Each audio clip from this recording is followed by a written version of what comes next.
Mic check, mic check. Shabbat Shalom. All praise to the Most High. Like I said on Facebook, Shabbat Shalom to all of those keeping a true Sabbath, and an honorary mention to all my lunatic mooniacs. All praises. No, but in all seriousness, all praise to the Most High for allowing us to be here again to continue to edify the people. This past week was an interesting one. It was a debate that went on between two organizations, two congregations, brothers over at Genesis and BOW, brothers over at BOW. And it was, in my personal opinion, it was fairly edifying, right?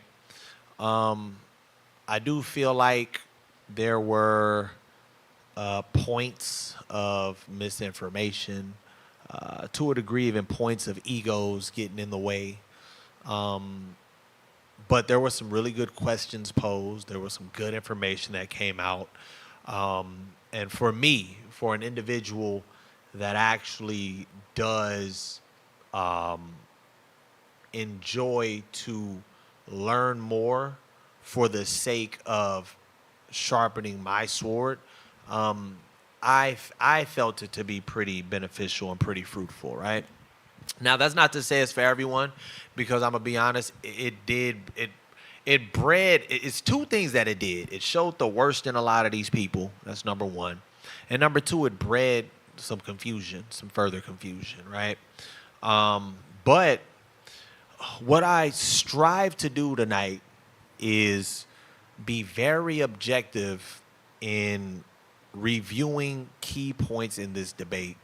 And here's the thing too, is the debate, but there were also, I guess, what do you call it? What's the word? Subsequent. There were subsequent conversations that were had afterwards. So there's like one or two clips from those as well. And so the goal is to be very objective, and also to respond to certain questions that were posed. Now, for the sake of understanding, a challenge was posed prior to this debate even happening. A brother had posted their lesson on the Sabbath, the lunar Sabbath. And he said, quote, I challenge any of you to respond to this point for point, right? And so the video ended up coming down, so I didn't get to really watch it again. The video was posted way back in January. I watched it one time. I planned on watching it again somewhere down the road and to respond to it point for point, as he said. The closest thing that I got to it at this point is the debate that they just recently had. So for all of the points that I felt were relevant and needed to be responded to, those are the points that are inside of this PowerPoint, as well as, we're going to speak to certain points that were in the actual debate when they were having it, right? So,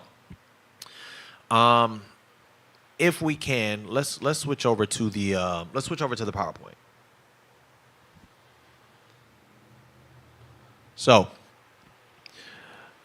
the True Sabbath debate, fact checking and response, right? So, the first thing, and I didn't put the clip in here because it would have been a very long clip. I felt that the brothers over at BOW did something crafty, creative even, right? In their opening statement or their opening round, they began to show how information had been misused, misappropriated, mishandled, right? How references had been misused, misappropriated, and mishandled. And there was a lot of misinformation that was given. Now, for me, that is very important because now what it's doing is I have to call into question everything else that you say from this point on, and I have to personally fact check it, right? So that was number one. And one of the biggest ones, because I went back and had to double check this one myself. This one here, right? Did Tacitus say the Jews rested on Saturn's day in worship of Saturn? This is what was alluded to in the original lesson. And when I found the source, I was like, that's not what it says, right? But let's read it together. It reads, they say that they chose to rest on the seventh day because that day ended their toils. But after a time, they were led by the charms of indolence to give over the seventh year as well to inactivity. Others say that this was done in honor of Saturn, whether it be of the primitive elements of their religion were given by the Idaeans, who according to traditions were expelled with Saturn and became the founders of the Jewish race, or is due to the fact that the 7 planets that rule the fortunes of mankind, Saturn moves in the highest orbit and has the greatest potency, and that many of the heavenly bodies traverse their paths and courses in multiples of 7, right? So, notice Tacitus doesn't know why the Jews keep the seventh day holy. He said, I have heard this, I have heard that, and I've also heard this, right?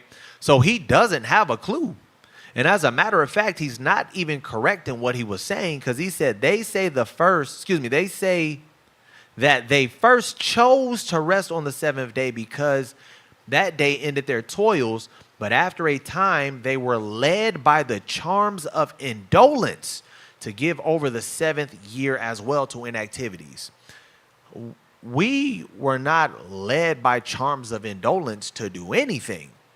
The Lord gave us, when you read the scriptures, the Lord gave us command to have what's called the seventh year of rest, or the Sabbath year. Why? So the land could rest. Shalom, Bishop. So the land could rest, and that way the land can now be replenished. The soil isn't completely wiped out, and we can continue to grow. So Tacitus don't even really know what he's talking about. He's just shooting in the dark, right?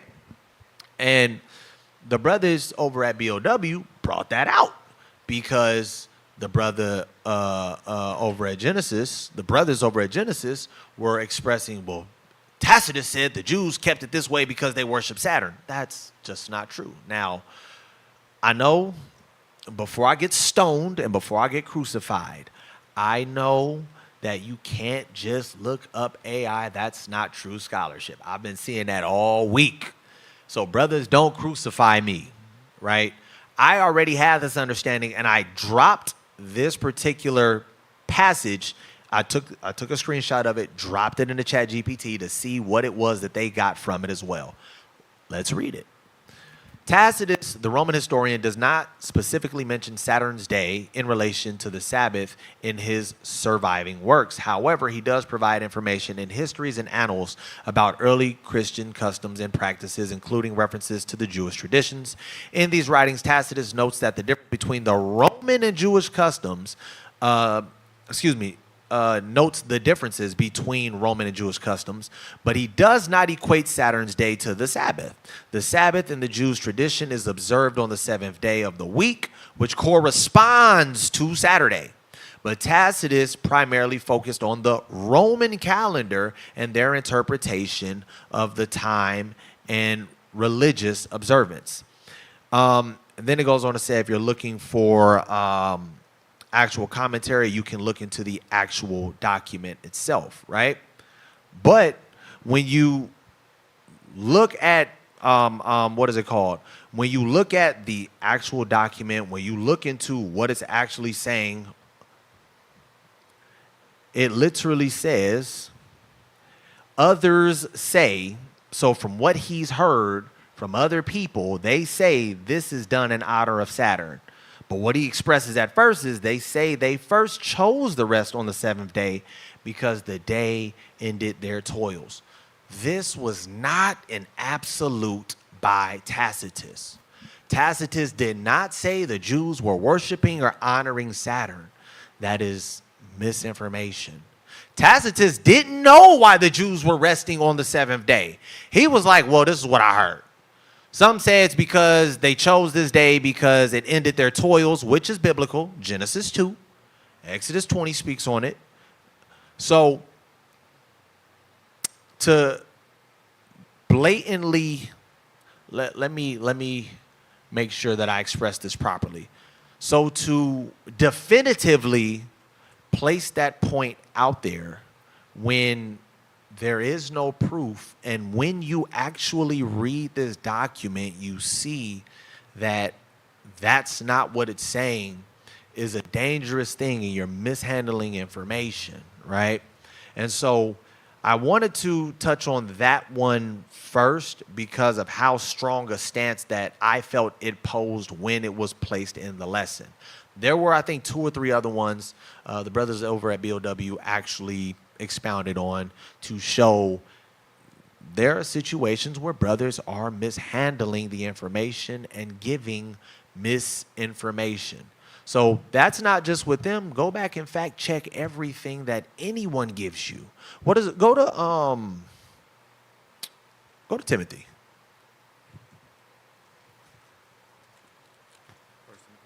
I think it's 1 Timothy. Is it 2? 2 Timothy 2. Let's go to 2 Timothy 2 real quick. And this is something that we have to do, right? 2 Timothy 2, verse 15.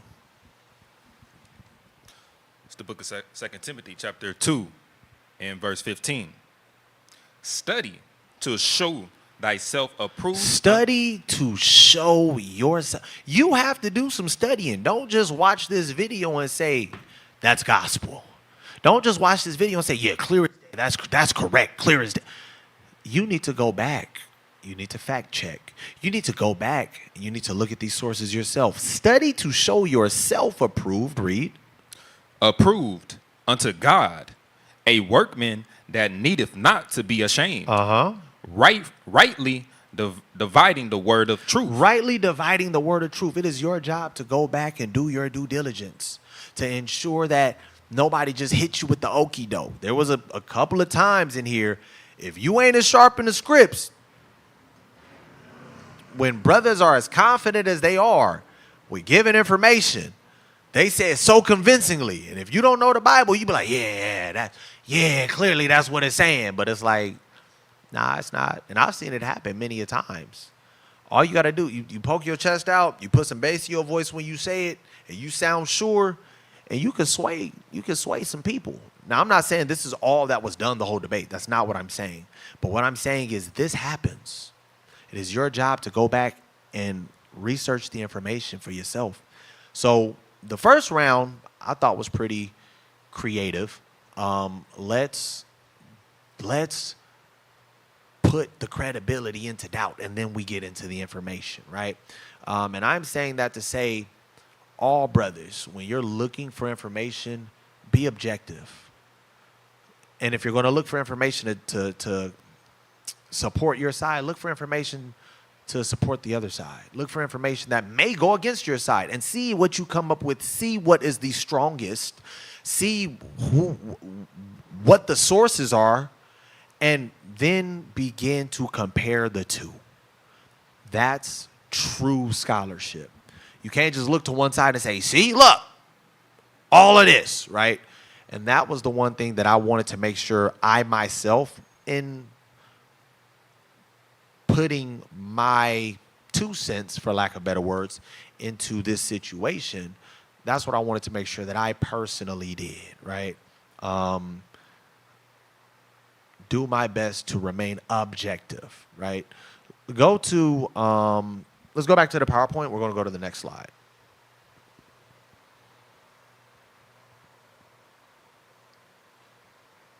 So this is one of the clips that is not directly from the debate. It was a separate video. I think this is the video where certain things were clipped up to get straight to the main points, right?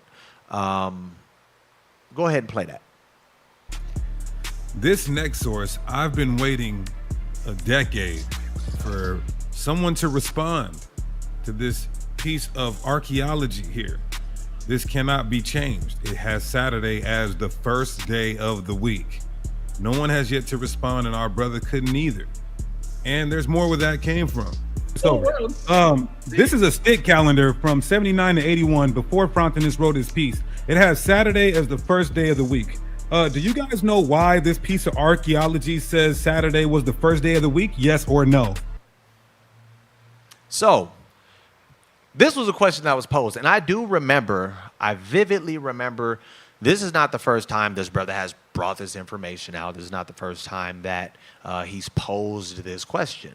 But again, this is why I implore you to do your research, right? So, he brings out what is known as the peg calendar or the parapegma, right? Let me open this up really quickly so I can see it. There we go. So, again, I'm going to get the actual sources. Do not stone me because I got the summaries from AI, because I can also give you the sources that agree with this. Don't shoot me, please, brothers. And the brothers who I'm talking about know exactly who I'm talking to, because there's a few of them. But I'm pretty sure that they got enough faith in me to know that I'm going to actually bring out some other sources too. But don't stone me. I know. It's an AI summary, an AI overview. But the sources will agree as well. So this image shown is the Roman stick calendar or peg calendar, also known as fasti, dating to around 79 to 81 AD. It's used to track days of the week. It's used to track days of the week and planetary associations, right?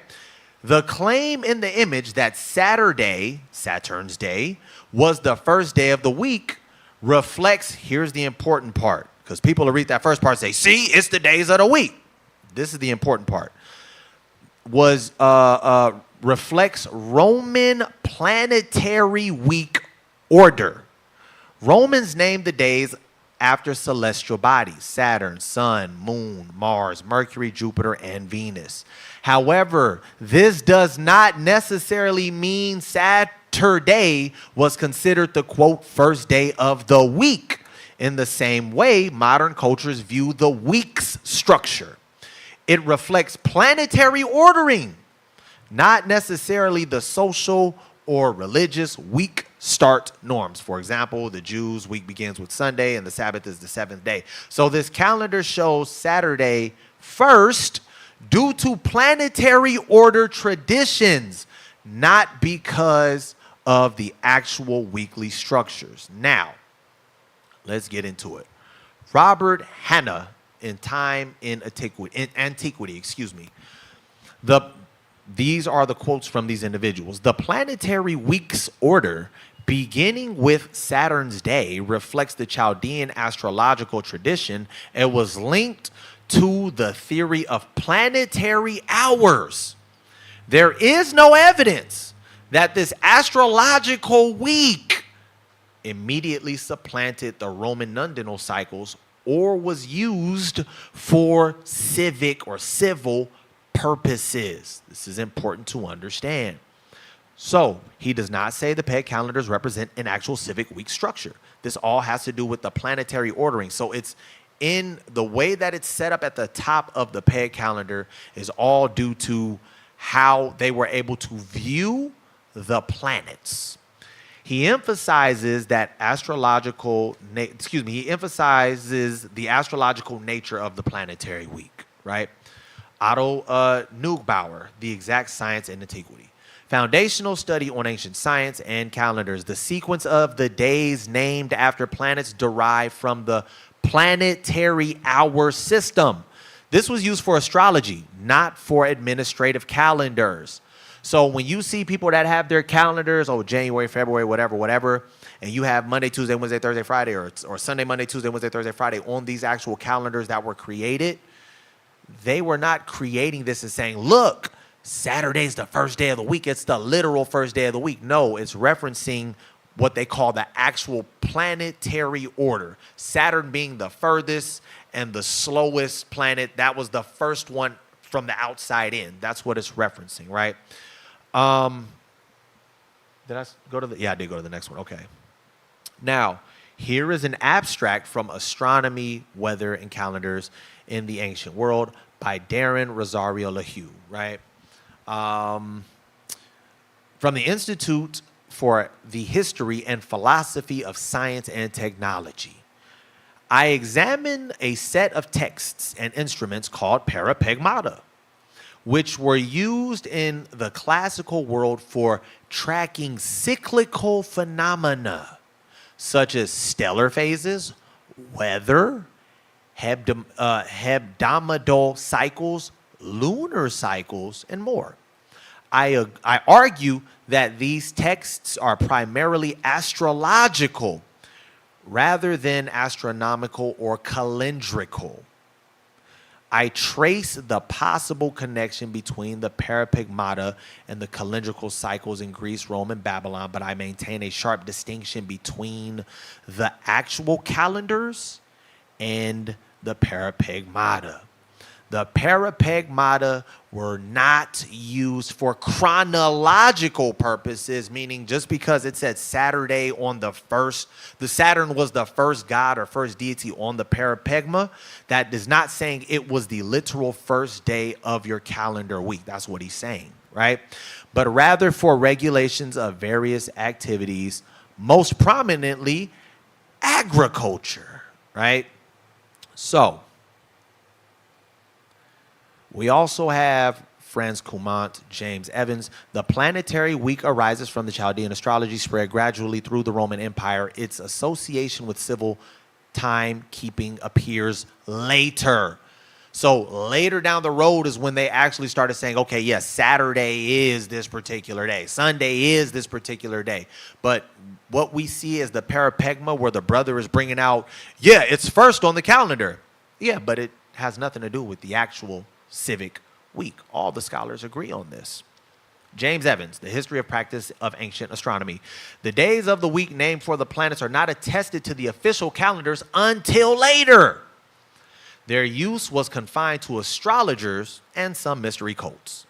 So, again, Evans never states the peg calendars went along with the actual civic 7-day week in the first century, because that was something that was being focused on in the first century. In the first century, how come this calendar looks like this? It's the first century. In the first century, Saturday was the first day of the week. But all the scholars agree, yeah, but not the actual calendar or what they call civic week. It didn't have anything to do with that, right? Then Casius Dio comes out. Now, Casius Dio comes out because we'll see later that there's a passage where Casius Dio speaks about the Jews being attacked on Saturn's day, which is Saturday, which we would all say is the seventh day. But because Casius Dio was also in the first century, he's saying, well, Casius Dio also attests to Saturday being the first day of the week. Again, it's just a misunderstanding. It's misinformation, right? So here is the synopsis of that particular passage, right? The custom, however, of referring the days to the 7 stars called planets was instituted by the Egyptians, but is now found among all mankind, beginning at the outer orbit assigned to Saturn, then omitting the next two name the Lord of the fourth. And after this passing over, 2 others reach the 7th. And then you go back and repeat the process. This is a reference to a well-known astrological system where the planetary order in Greek astronomy was Saturn, Jupiter, Mars, the Sun, Venus, Mercury, and the Moon, arranged by their distance from the Earth or speed. The order of the weekdays is derived by assigning each planet to hours of the day in a repeating sequence. So again, this had to do with a measurement of hours, astrological hours. This was not the actual calendrical days that this was referring to. So in summary, on the other side, it says Dio starts with Saturn. Yes, but in astrological order, not the calendar. So if you see Cassius speaking about, oh yeah, Saturday, the first day, whatever, that they believe that he's saying he's not referencing that in reference to the actual calendar, because he understood the actual seventh day was considered what you would call quote unquote Saturday. Is he saying Saturday is the first day of the week? No, he's explaining how the planets map 2 days. That's all that he's explaining. Did Romans begin their week on Saturday? No, Romans often started with Sunday, which is what we start with, even in the first century, right? Now, we run into this situation as well. People will say, oh, see, the calendar is confusing. One minute it says, oh, it's this calendar says Sunday's the first day. This calendar says Saturday's the first day. This calendar starts with Monday. So we just did something very simple. As quoted, there's 171 countries that have Sunday as the seventh day, but the day of the week is all the same in all countries. There was a good question that was posed, and if brothers just understood this concept, they would have better answered it. The question was, I believe it was Nigeria they used. If I'm in Nigeria and the Sabbath is Sunday on my calendar, or the seventh day is Sunday on my calendar, would I be wrong for keeping it on Sunday, right? Again, looking at the actual orders on top of the calendar in these different countries, this will not change this one thing. So Italy and most of Europe, what will July 19th be? Saturday. In Australia, what will July 19th be? Saturday. In New Zealand, what will July 19th be? Saturday, right? So if your Saturday is smack dab in the middle of your calendar, if your Saturday is on one of the ends of the calendar, when it is Saturday, it is Saturday. There's only a few hours separating the entire world. So it's not like, oh, it's Saturday over here because it's the seventh day, and it's Tuesday over there because it's the seventh day on their calendar. No, it's also Saturday. It's Saturday. So you would keep the Sabbath on the day that is internationally named after the Sabbath, because that is the Most High's ordained, that is what the Most High ordained, that's the Most High ordained day, and the seventh day kept by the Jews when they were even conquered by the Romans. So in summary to this particular point, scholars all agree that the peg calendar does not illustrate an actual civic calendar system, but rather it's used to track astrological events, the rising of the stars, the equinoxes, weather patterns, as well as agriculture. The order in which the week begins on the parapegma is simply based on planetary ordering. This does not reflect the actual civic, religious, or calendar order, right? So when you look at the parapegma, when you bring out that particular calendar, it's not listing these are the days of your calendar week. When I put the peg on Saturn, it's the first day of the week. That's not what it's saying. And that's what they're expressing to you here. That didn't become a thing until later. Like, okay, this is Saturday, and we placed it, let's say, in the middle of the week, right? But the thing is, everywhere you go, it's still going to be Saturday. And I think the brothers brought out too, when you look at a number of languages, Sabbatan, Sabbatu, Shabbat, Sabet, all of those words are the exact same word for Saturday. All of those words are the exact same word for Saturday. It doesn't breed any confusion. When the seventh day comes in, when Saturday comes in, Saturday is the Sabbath. Well, what if their seventh day is this? On that calendar, wherever Saturday lies, or wherever Sabbatan or Sabbat or whatever you want to call it lands, it's the Sabbath. I don't think that that's too difficult to understand. And this is universal around the world, right? And there's a few other points we're going to get because, we talk about the devil's calendar and all of these things. We're going to touch on that as well. This was actually another really good one, Philo's work in the decalogue. And there was a great point that was brought out with this. And like I said, when I'm doing my research and I'm looking into this information, I'm going to say, let me make sure that I'm looking at both sides. Let me make sure that I'm being objective, right? So this one was actually very interesting. Go ahead and play it. You know what that means? You're done, buddy. So I'd like for you guys to read this from Philo and exegete it, please. Thank you. Is that a question, or you just stating a statement? Yeah, because you say Philo's and misappropriate. I don't understand. I don't understand with the scripture. the level of What does the scripture say?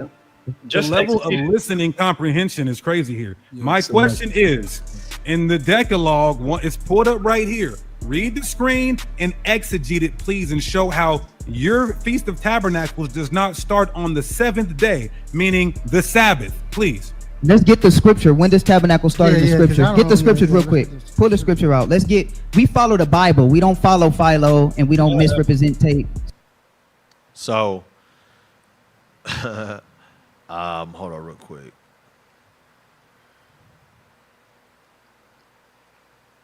So, this was actually, to me, a very interesting one, right? And like I said, wanting to ensure that I'm being straight down the middle and I'm being objective with what was actually brought out, right?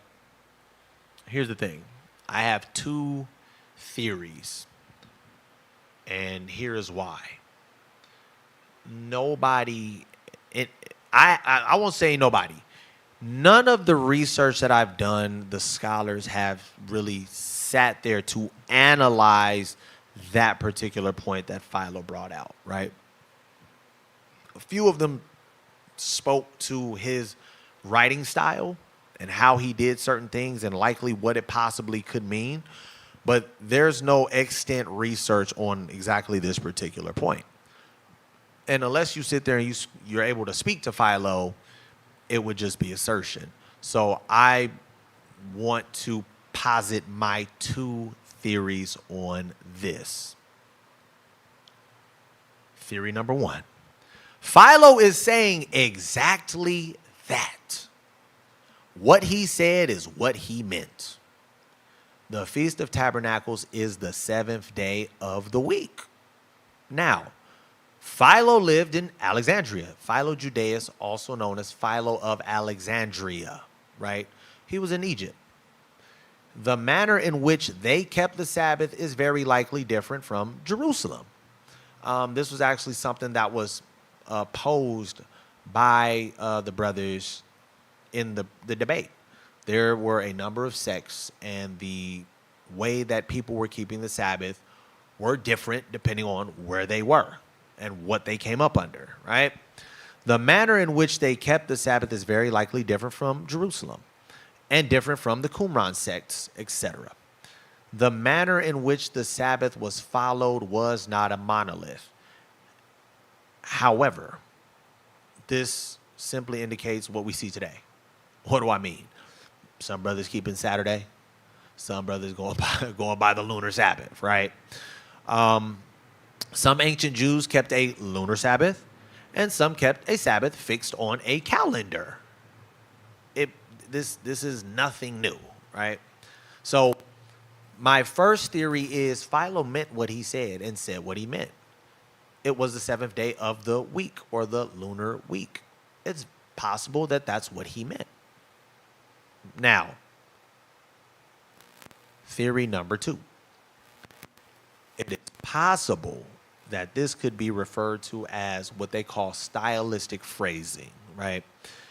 And I'll give you another example in Philo's work where scholars believe that this is stylistic phrasing, and also give you a little background and history. And if you've read some of Philo's work, you will kind of understand, right? So, Philo's stylistic phrase, right? So, stylistic phrase is when one compacts or it's a compact or simplified expression used by ancient authors to summarize a complex tradition without spelling it out each time. So he said the seventh day, right? Now, real quick, I want to read this second passage from Philo in Decalogue 161. After the feast, Passover, comes the feast of unleavened bread beginning on the seventh day and kept for 7 days, during which the people feed on pure loaves, leaven being cast out and banished from every household. On the first and also the seventh day of the festival, there is a holy, solemn assembly, right? So, stylistic phrasing. The example is saying the seventh day, which would just be shorthand for the 7-day feast, which begins the day after Passover. In Greek, such compression is common in Philo and Josephus, especially when writing for non-specialists or for allegory purposes, right? Some interpretations also include seventh day equaling 15th and 9th sign counted from the new moon, right? Or a translation ambiguity, since Greek phrasing ebdome chimera can also mean the feast that is of 7 days, right? So scholars will say that there's no contradiction on his thought. It's just the phrasing that seems confusing. Now, and I'll go to the source in 1 second, but it says Philo was also fond of symbolic logic. He sees the number 7 as, quote, spiritually complete, symbolic of rest, perfection, and order, and tied to Sabbath principles, right? So from Richard D. Hecht, he said Philo models his interpretation of the festivals on the symbolic structure of 7. The connection to the Sabbath is conceptual, not chronological. So what he's saying is these feast days have a Sabbath. These feast days, as we reverence the 7-day Sabbath, when we look at all of these other different feast days, it holds the same importance as we would every 7th day. That's essentially what he's saying. Then Maren Niehoff, which we'll visit in a moment as well, says Philo's festivals are filtered through a sabbatical lens, which is true because the scriptures tell you that. He sees 7-day festivals as an extension of the Sabbath idea. This underlies his phrase, to the 7th day of the week. So what is deduced is the passages do not mean the feasts are on the 7th day of the week. Instead, they're associating the feasts with the idea and symbolism of the actual 7th day, the reverence of the Sabbath or the 7th day in a philosophical sense, not a calendar or calendrical one. Now, to the point of Philo, this is from the Stanford Encyclopedia, right? It says, he was full of reverence and fear toward the Romans, talking about Philo, or at least pretend, as his works in his 2 books on pogrom in 38 CE, which is against the Roman prefect in Alexandria at the moment of pogrom, which narrates his own experience of the embassy to the Emperor Caligula by the Jews after. Oh, I'm sorry, I didn't even click over. I'm sorry, guys. Recently, we're like in the middle. Salaki, there we go. We're in the middle. Recently, Niehoff stressed the idea that Roman culture had become an important element in Philo's identity. Nevertheless, he was first and foremost a Jew of the Septuagint, the Greek translation. That is to say, however distinctive in his ways, he was sincerely a pious Jew. He knew very little Hebrew, though he went to Jerusalem to pray and offer sacrifices to the temple. He thought that the Bible written in Greek was equivalent to the Hebrew, which most of us wouldn't necessarily exactly agree with. His Paideia, or Greek education, his Greek education was excellent in philosophy and in liberal arts, right? By this period, so we're dropping down to the second paragraph. This is the important part. By this period in Alexandria, the spirit of mutual comprehension that marked the beginning of the Ptolemaic epoch had faded away. In his own person, Philo brought together two elements that the Greek elite now held incompatible: Paideia, which is Greek education, and what you call Judaism or Jewry, right? He studied and commented on the Bible in synagogues, which he described as schools of virtue. His understanding of rhetoric was not merely theoretical. He was probably a great orator, right? So I liken Philo into what we would call Paul, right? Paul wrote and said a lot of things that people say, hey, Paul, you said this. Hey, Paul, you said that. And Paul was like, hey, that's not what I said. That's not what I said, right? So because he was so poetic, because he was such a great orator, this could be an example of stylistic phrasing. Again, I posit two theories. Two theories. I didn't say either or was absolute. These are my two theories. So scholars agree that Philo had a love of philosophy and ultimately spoke and wrote in a fashion that was complex, poetic, and philosophical, which gives evidence to what you call stylistic writing. That's it. Or stylistic phrasing, rather. That's it. That's all that it's saying, right? So again, I'm simply positing two different theories. Because again, unless I speak to Philo, I can't exactly say this is what he meant or that is what he meant, right? Now, as I said in summary, Philo is saying exactly what it appears he's saying. Tabernacles and unleavened bread is on the seventh day. However, this simply indicates what we see today. Some ancient Jews kept the lunar Sabbath, and some kept a Sabbath on a fixed calendar schedule. It's the exact same thing that's going on today. Or theory number two, Philo is using what's called stylistic phrasing, right? So those are my two theories for that particular source that the brothers brought out with Philo. Now, to our third clip, to our third video, right? So if the moon governs the festivals and the Sabbath is a festival, then the moon governs the 7-day Sabbath, right? Let's watch the clip. Now, this is so bad. I want everybody to listen to this. Sirach 43:7 in the DRC. From the moon is the sign of the festival day. I want everybody to remember that. From the moon is the sign of the festival day, a light that decreases in her perfection. Psalm 104:19 in the CSB. He made the moon to mark the festivals. So it's clear, according to the Bible, the moon tells us when the festivals are. Well, ironically, in Leviticus 23, starting at verse 2, it tells us, give the following instructions to the people of Israel. These are the Lord's appointed festivals. Verse 3, what's the very first festival that's listed, everybody? You have 6 days each week for your ordinary work, but the seventh day is a Sabbath day of complete rest. The Bible just told us the moon marks the festival days. Then we just got done reading about how the Sabbath is a festival day.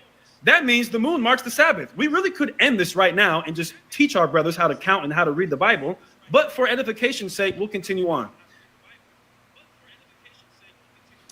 So, let me flip back over to this. Here we go. So, the 7-day Sabbath is a feast. The moon determines the feasts. So the moon determines the 7-day Sabbath. This is the reasoning that the brothers are giving. Again, speaking from an objective point of view, I can see how they reasoned that. Speaking from an objective point of view. And me and my brother Abaya, we was talking about this earlier. We were like, it's crazy how a lot of brothers will sit there and act like they do not understand where people are coming from when they come with certain of their teachings, certain of their understandings, right? Now, there are some teachings where it's like, nigga, I don't know how you came up with that. But as I read the scriptures and I see how certain people reason with certain things, I do my very best to not be intentionally adverse and just defend. I can sit here and say, I see how he reasoned this, but I still call this an assertion. And there's a reason why, and we're going to go into it. And I'm going to show you my reasoning through the scriptures as to why this wouldn't be, right? So Leviticus 23, I'm sorry, I had you grab one too early. Go to Leviticus 23. I want you to read it in the KJV first, right? Leviticus 23 and verse 1 and 2. This is the book of Leviticus, chapter 23, and verse 1. And the Lord spake unto Moses, saying, Speak unto the children of Israel, and say unto them concerning the feast of the Lord, which ye shall proclaim to be holy convocations. Right. Even these are my feasts. Read. 6 days shall work be done. So he says, see, the Sabbath day is right here. It's a feast. It's a festival day. The moon determines the feast, the festival days. So we can just close the book, right? Read on. But the seventh day is the Sabbath of rest Come on. and holy convocation. Come on. Ye shall do no work therein. It shall be the Sabbath of the Lord in all your dwellings. Verse 4. These are the feasts of the Lord. So then he doubled back and he said, these are the feasts of the Lord. Come on. Even holy convocations. Even holy gatherings. Which ye shall proclaim in their seasons. Which ye shall proclaim in their seasons. Let's read that in the NLT. The Lord said to Moses, give the following instructions to the people of Israel. These are the Lord's appointed festivals, which you are to proclaim as official days for holy assembly. You have 6 days each week for your ordinary work. But the seventh day is a Sabbath day of complete rest, an official day for holy assembly. It is the Lord's Sabbath, and it must be observed wherever you live, right? Now, watch this. In addition to the Sabbath, this is verse 4. These are the Lord's appointed festivals, the official days for holy assembly that are to be celebrated in their proper times each year, meaning in its proper season. How do you determine if it's in the proper season? Through the sun, the moon, and the stars. This is what it's when it says the moon governs feasts, which it doesn't say that in Genesis. Later down the road, I think in Psalms and Sirach, it expresses that. But in Genesis, it says it's signs, days, I think in years, right? Maybe months, I don't remember. But it does not say anything about the weeks. And this is important. Now watch this. I'm sorry, next slide. Let's go to Genesis chapter 1.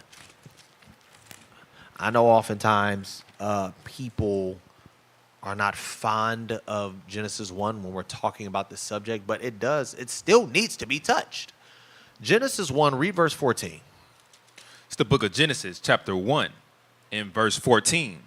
And God said, let there be lights in the firmament of the heaven to divide the day from the night, and let them be for signs and for seasons and for days and years. Let them be for signs. Let them be for seasons. Let them be for days. Let them be for years. And we wholeheartedly agree with this. We agree with this. Let them be for signs and seasons and days and years. You will get no argument from us here. Where we run into a problem is when we're talking about the ordering of the weeks. Now, there's a reason why we're coming here. Read the next verse. Verse 15, and let them be for lights in the firmament of the heaven to give light upon the earth. And it was so. Read. And God made two great lights, the greater light to rule the day, and the lesser light to rule the night. He made the stars also. Right, read. And God set them in the firmament of the heaven to give light upon the earth. Read. And to rule over the day and over the night, and to divide the light from the darkness. And God saw that it was good. And the evening and the morning were the fourth day. Now we're in the midst of the week. The evening and the morning were now the fourth day. Drop down to Genesis 2 and 1. Genesis chapter 2, verse 1. Thus the heavens and the earth were finished, and all the host of them.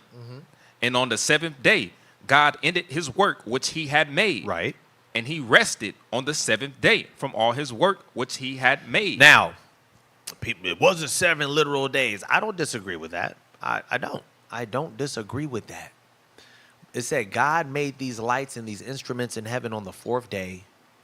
And then 3 figurative or 3 literal days later, God then rested, right?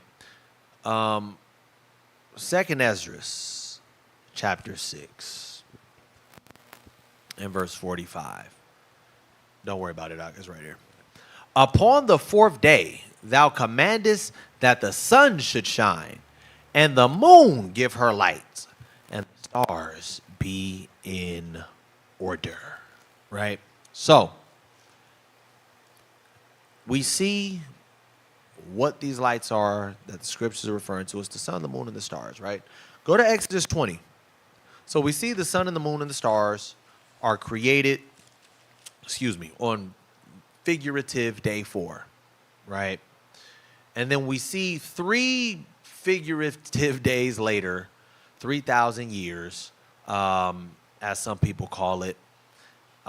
We see 3 days later, the Lord is now resting. Now, whether it was literally 1,000 years, whether it was, or literally 3,000 years rather, or if it was actually literally 3 days, it doesn't matter. Because first and foremost, the Lord is not confined to time, right? But the Most High, in our terrestrial, simple human minds, he said, as long as this took me, I broke it up into 7 sections, 7 segments, 7 factions, whatever it is that you want to call it, right? And I made it in a way where you can understand exactly what I'm saying. So on the 4th part of all of this, I call it a day. The 4th day of all of this, I created the instruments to actually begin to rule so we can now number the days of the month. And then 3 days later, because this does not run with the actual week because the week already had started, 3 days later, I actually rested and had my Sabbath. Now, day 4, sun, moon, and stars created. Day 7, the Lord rested. Now watch this, Exodus 20. Let's start at verse 8. We're going to read down to 11. This is the book of Exodus, chapter 20, and verse 8. Remember the Sabbath day to keep it holy. 6 days shalt thou labor and do all thy work. But the 7th day is the Sabbath of the Lord thy God. In it thou shalt not do any work, thou, nor thy son, nor thy daughter, thy manservant, nor thy maidservant, nor thy cattle, nor thy stranger that is within thy gates. For in 6 days the Lord made heaven and earth, the sea, and all that is them is, sea, and all that in them is, and rested the 7th day. Wherefore the Lord blessed the Sabbath day and hallowed it. Now, watch this. I'm going to read it. I want to say this was the G&T. I forgot to put the actual translation at the top. It says, remember to observe the Sabbath day by keeping it holy. You have 6 days each week for your ordinary work, But the seventh day is a Sabbath day of rest dedicated to the Lord your God. On that day, no one in your household may do any work. This includes your sons, your daughters, your male and female servants, your livestock, and any foreigners living among you. Here is why. For in 6 days the Lord made the heavens, the earth, Salakia, the heavens, the earth, the sea, and everything in them. But on the seventh day he rested. That is why the Lord blessed the Sabbath day and set it apart, right? So, as stated in Exodus 20, we keep the Sabbath because Yahweh himself kept the Sabbath. This is the important part. So why wouldn't we observe it the same way Yahweh observed it, regardless of the lunar or moon cycles? Yahweh created the sun, the moon, and the stars on the fourth day and then rested on the seventh.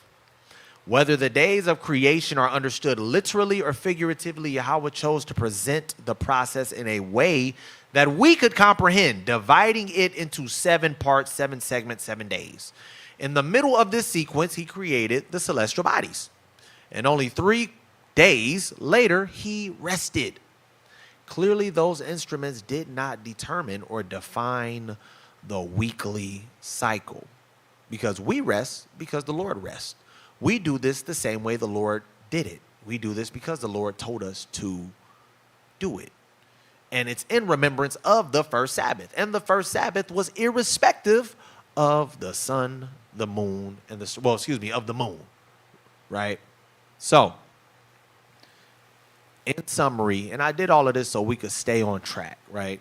In summary, the moon was said to determine the feasts. This does not literally mean every single feast. And I pray brothers don't decide to play the word game, because there are a number of times where Israelites will literally say, does that mean every? Does that mean any? Does that mean this? Does that mean that? So let's be objective here, and let's not sit up here and be like, oh, I can't believe, because let's be real. Let's be real. When we utilize our wisdom and our discernment, we will see. The scriptures say all of the herbs were meat for you, but I can give you a list of herbs that will literally kill you and have no use. that literally is damaging to you. Should you still eat those? Should you still rub those against your skin? Let's contextualize what's going on, right? More accurately, the seasonal feasts is what the moon determines. These are the signs of the festivals that it's referring to. The seasonal feasts: Passover and unleavened bread, tabernacles, trumpets, atonement, Hanukkah, dedication. All of these days is what we're looking at. All of these days is what it is that the moon is actually governing. But the weekly Sabbath, it is not. If we are able to keep the Sabbath for a memorial to commemorate when the Lord rested, it would only make sense to keep it in the fashion he did, which was independent of the celestial bodies. In many instances, we see statements being made that are clearly not absolute. This is one of those statements. This is one of those statements. The new moon determines the feast. The 7-day Sabbath is a feast, so the new moon has to determine a 7-day Sabbath. That is not an absolute statement. It's an assertion, and I can see how you came to it, but I disagree when I continue to read through the scriptures. This is one of those statements we will further prove scripturally and historically that the moon does not govern the Sabbath, right? So here are further historical and biblical references that are against the lunar Sabbath. Click that. Oh, I'm sorry. Click that. No, not thoroughly. Okay. Why is the Qumran, which are the Essenes, which you validated, why is their Shabbat not falling on a continual pattern of 8, 15, and 22nd?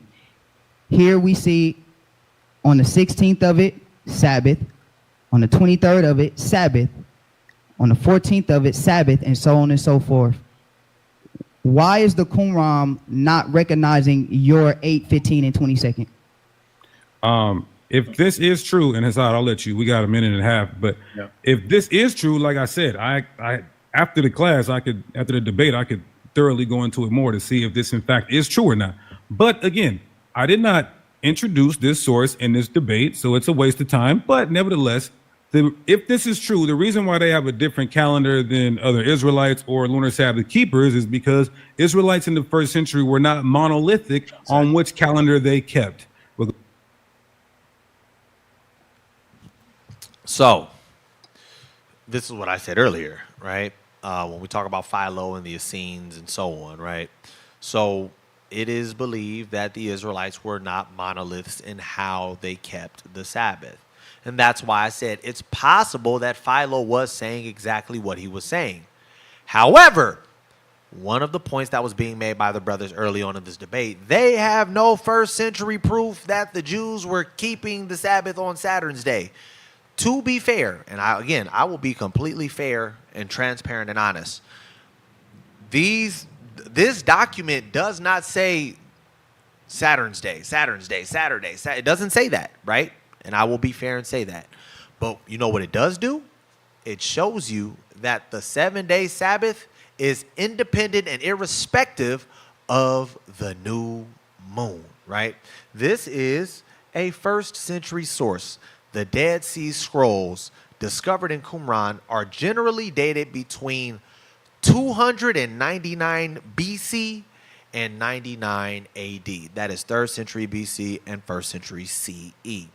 While the exact authorship is debated, we do know that it's Israelites.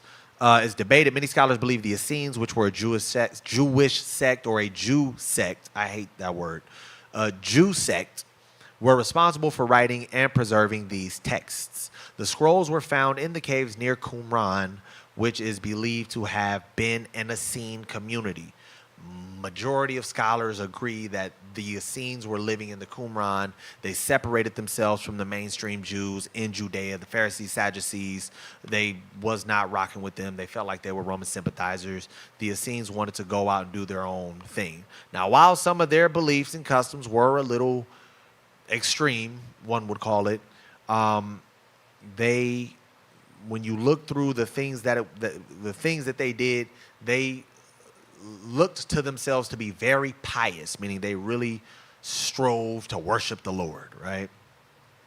Now, what is 4Q394? This was the document that the brothers over at BOW brought out. MMT 4Q394 refers to a specific text from the Dead Sea Scrolls. Discovered at Qumran near the Dead Sea. MMT stands for Mikrat Mefet, which translates to the teaching of the Jewish sect, or the manual of the sect. This text is an important legal and doctrinal document and outlines various regulations and beliefs of that community, often considered to be associated with the Essenes, the sect that existed during the Second Temple period. The designation of 4Q394 indicates the manuscript. This was the 394th fragment found in the 4th cave of the Qumran. 4Q is the 4th cave of Qumran, and the 394 is the fragment number 394. This gave insight to how the Essenes interpreted the Torah. That's what MMT was. It was not the Torah itself. It was their interpretation and understanding of the Torah. And here is what it said. If you look over to the right side, it says a fragmentary calendar, MMT, a sectarian calendar. These were the rules of the calendar is essentially what it's saying. A sectarian calendar is presented in 5 parallel columns, which originally covered 18 lines. Hence, the end of the calendar at the top, 4Q394, 3 through 7, is listed as lines 19 and 20. Whether the calendar is part of the original or merely copied on the same is uncertain. They don't know if this is part of the original or if they were making another copy, right? Here's the important part. On the 16th of the second month, the 16th day of the second month, they had a Sabbath. On the 23rd of the month, a Sabbath. On the 30th of the month, a Sabbath. On the 7th of the 3rd month, they had a Sabbath. On the 14th of it, a Sabbath. On the 15th, the Feast of Weeks. On the 21st, a Sabbath. On the 28th, a Sabbath. On the 11th, a Sabbath. All of these days are not the days that a lunar Sabbatarian would have their Sabbaths. So why would the Essenes be having these days as Sabbaths? Unless their Sabbaths were not governed by the moon. Now, here's what is important. Lots of Israelites, let me be fair. Lots of Israelites that I have spoken to and that I know who keep the lunar Sabbath have used the Essenes as a source to say, oh, the lunar Sabbath, look, the documents by the Essenes. But the Essenes are clearly not saying that, right? So some have believed, lots of Israelites who keep the lunar Sabbath use the Essenes as a source. So yes, some have believed they keep the Sabbath different from the Jews of Judea. But even if they did, we still see here it's independent of lunar cycles. None of the Sabbaths that we saw fall on the actual day that the Sabbath is supposed to fall. 8, 15, 22, new moon. None of them fall on that. Something to consider. Now, is that actually what it's saying? Let's examine the scholars. James C. Vanderkim, the credentials. He's a prominent scholar in the field of the Dead Sea Scrolls studies and has written extensively on the Qumran communities and its texts. He is a distinguished professor of religion and the studies program at the University of Notre Dame. The Qumran community used a solar calendar that underscored different calculations of the Sabbath, allowing it to occur on different lunar days. Vanderkim James, the Dead Sea Scrolls today, is the source. Michael Wise. Wise is an expert in the study of the Dead Sea Scrolls and is focused on theological implications of their text. He is a scholar of ancient, quote-unquote, Judaism at the University of Oregon. The distinction of the solar calendar at Qumran. Oh, Salakia. I'm sorry, guys. The distinction of a solar calendar at Qumran to maintain the Sabbath observance on a fixed rotation independent of lunar cycles. In his book, he references this, The First Messiah, Investigating the Savior Before Christ. John J. Collins. Collins is a respected biblical scholar and professor of Old Testament at Yale Divinity School. He has published extensively on the practice of the Jews literature, extensively on the Jews literature of the Second Temple period, including the Dead Sea Scrolls. His quote is, the Qumran texts reveal a clear commitment to a solar reckoning of the calendar, which in turn influences their Sabbath observance and its dissociation from lunar cycles. Dissociation from lunar cycles, right? So this particular document here is saying exactly what we thought it was saying. The Jews keep a fixed 7-day Sabbath, and it had nothing to do with the moon phases or the lunar cycle. Now,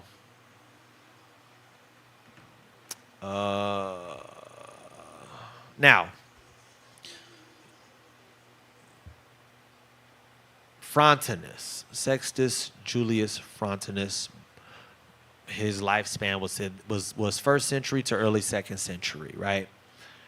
On the day of Saturn, this is the point. On the day of Saturn, we drop down to the middle, and it says, the divine Augustus Vespasian attacked the Jews on the day of Saturn, on which it is forbidden for them to do anything serious, and he prevailed, right?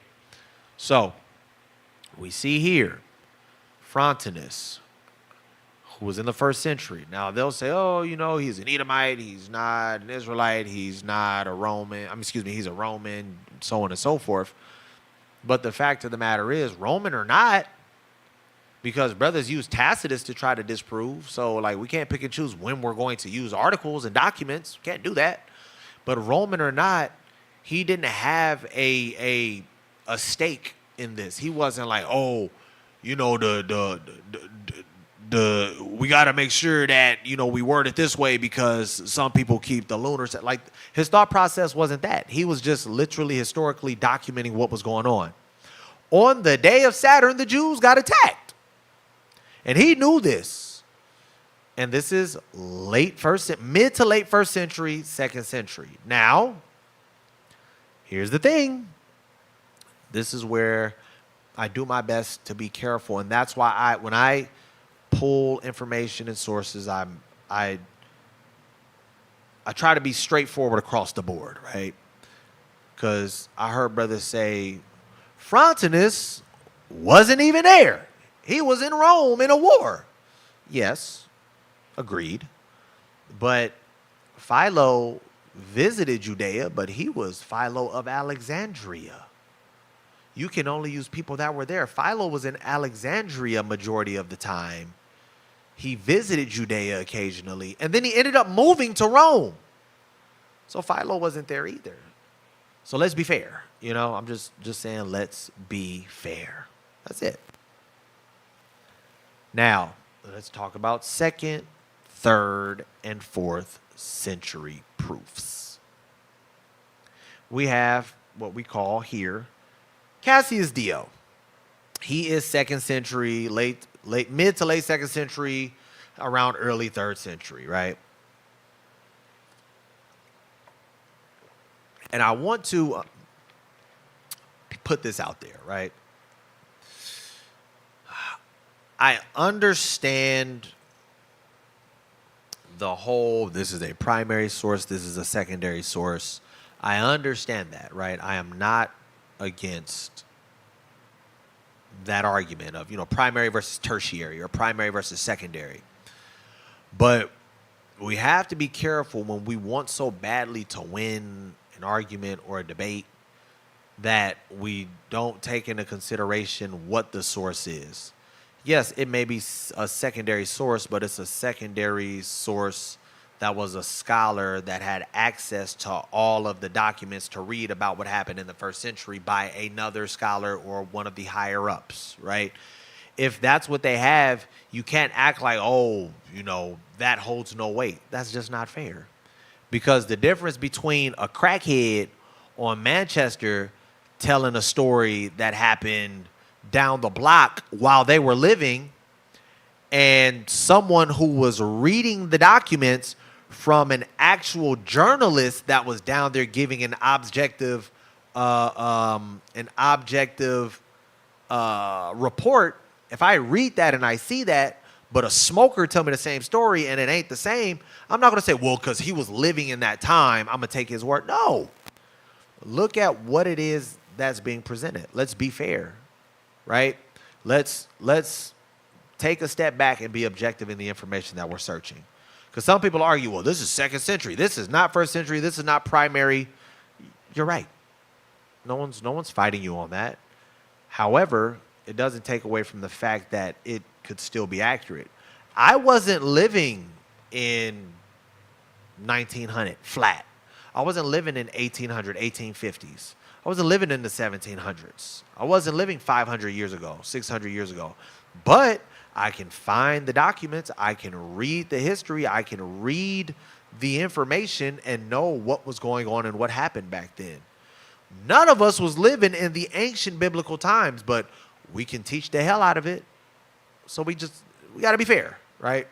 And the reason why I'm saying this is because people will argue tertiary or secondary versus primary sources. If the source is an accurate source, let's be real with it, right? So this particular source, Casius Dio, book 37, it says, the latter, well, let me see if I want to start at the top. I do. Where it says 16. Yeah, where it says 16. Most of the city, to be sure, he took without any trouble as he was received by the party of Hyrcanus. This is John Hyrcanus II, Simon the Great's grandson. But the temple itself, which the other party had, this was Aristobulus, John Hyrcanus' stepbrother. which the other party occupied, he captured only with great difficulty, for it was on a high ground and fortified by the walls of its own.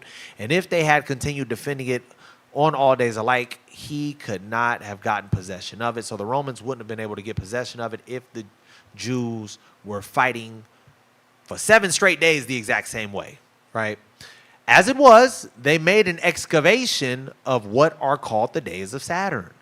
And by doing no work at all on those days, afforded the Romans an opportunity in the interval to batter down the walls.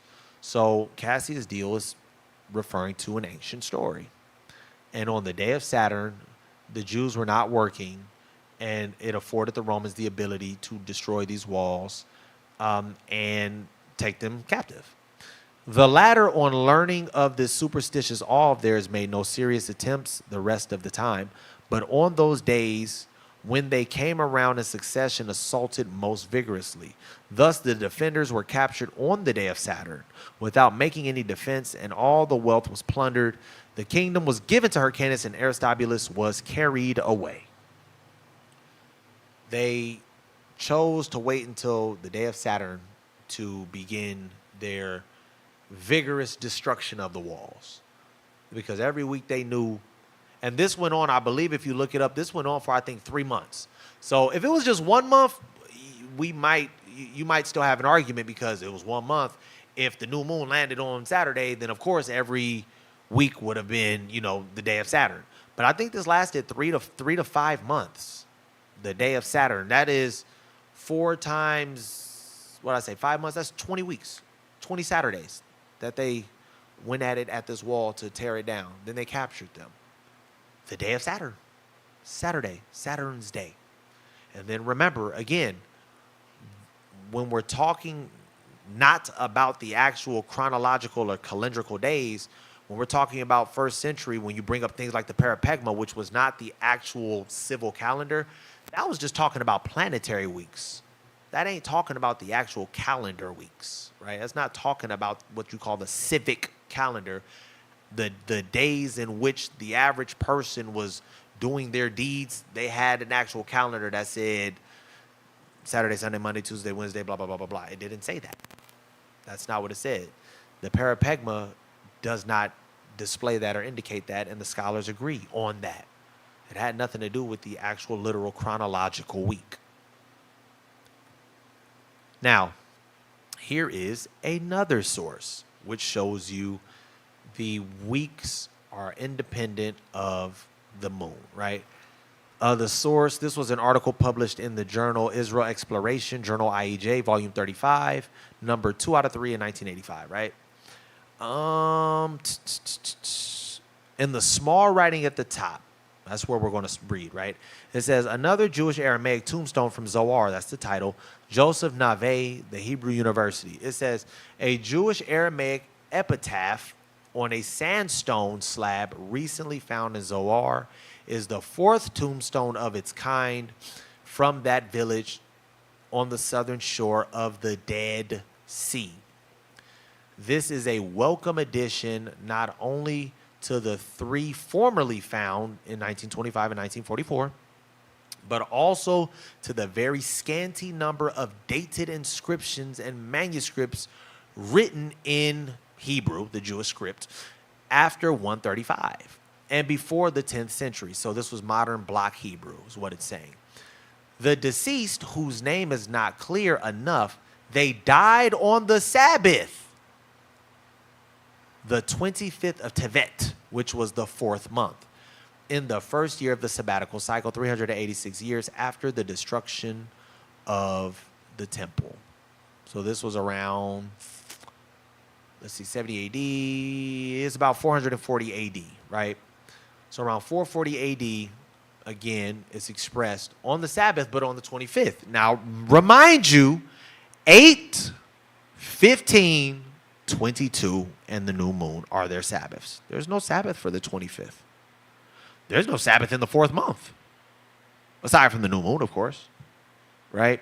So when we're reading the information, there's a lot of information that show you that the Sabbath is independent of lunar cycles on a number of occasions. Now, I know Zondervan is so rudimentary, it's so basic. Ever so recently, there are certain organizations whose leader has fallen out of the quote-unquote community, but really his spirit is reprobate. He began to speak ill of Zondervan and, oh, it's wrong and all of this good stuff, right? Here's what Zondervan says. Under calendar, the definition. The 7-day week is of Semitic origin. Egyptians had a week of 10 days. The Jews' week had its origin in the creation account, which we spoke about earlier, and ran consecutively irrespective of lunar or solar cycles. It was on a fixed cycle. Some people argue, oh, you still use Zondervan. Yes. It's a scholastic source, and it has good information.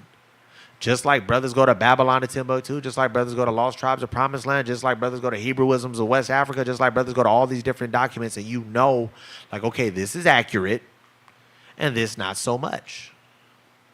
But we see here, in another scholastic source, Zondervan,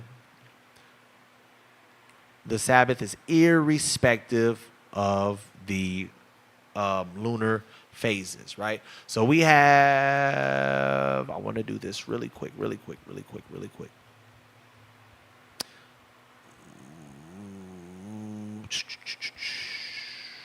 1, 2, 3, 4, 5 outside sources, outside references, right? Now, let's read some scripture. Let's go to, I should have made an adjustment to this. Let's go to, go to Matthew.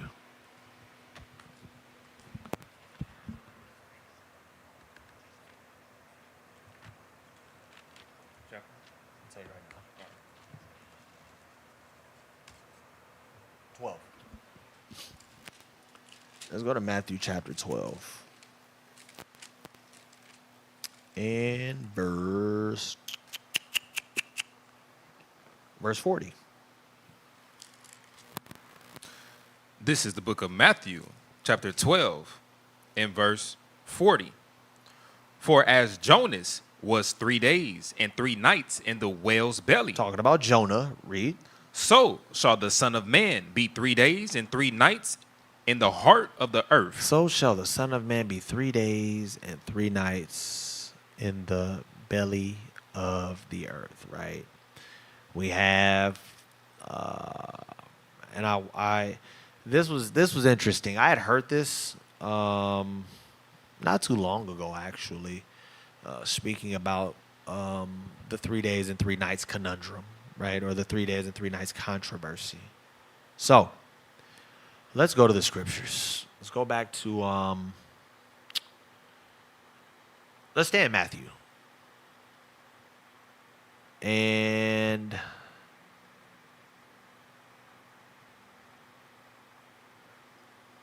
let's go to Mark, because it doesn't specify it in Matthew. Let's go to Mark.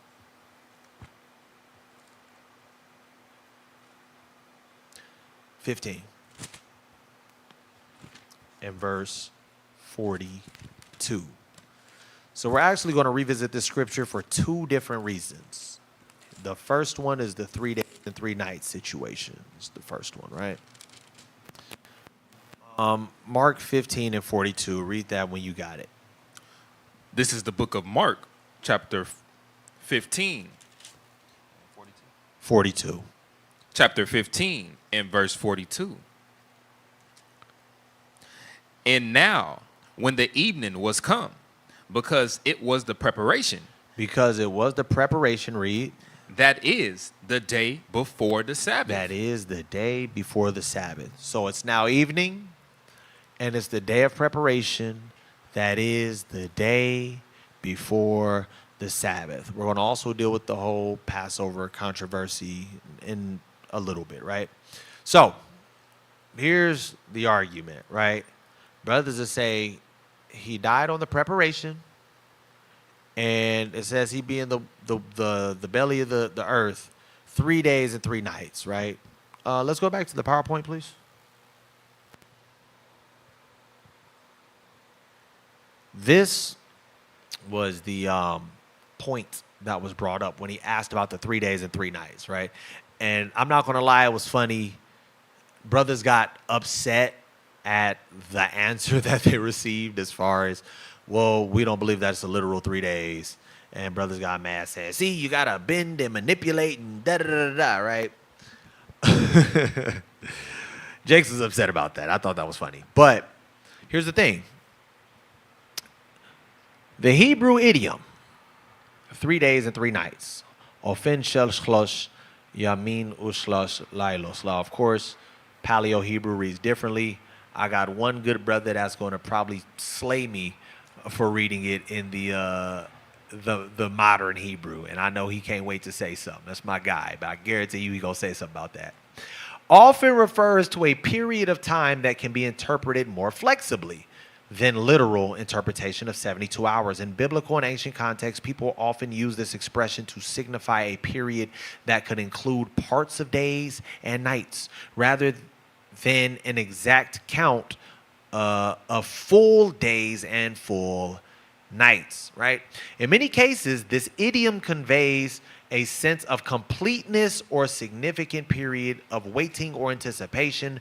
Therefore, while it can be understood to mean approximately 72 hours, it is strictly confined to that duration and can encompass a bit less or bit more depending on the context. Now, the brothers did something in the debate to express, look, it's not literally 3 days, but this is very important what they did, right? My stance on it, people were asking me, you know, they say it's not literal 3 days, you believe it's an idiom, da-da-da-da. My thing is, could it be possible? Yes. Sometimes we look at things in the Bible and they're like, it literally is that. Well, no, because the Bible tells you in the book of Acts that they were waiting for Easter.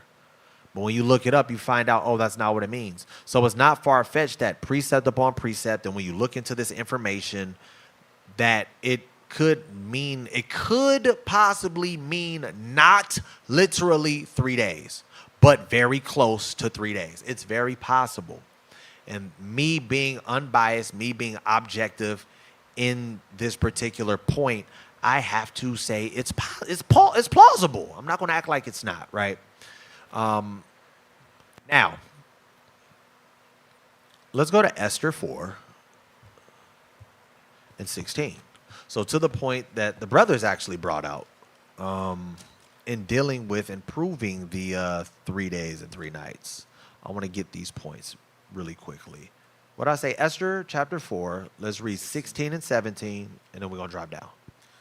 This is the book of Esther, chapter 4 and verse 16. Go, gather together all the Jews that are present in Shushan. Right. And fast ye for me, and neither eat nor drink 3 days. So don't eat or drink 3 days. Come on.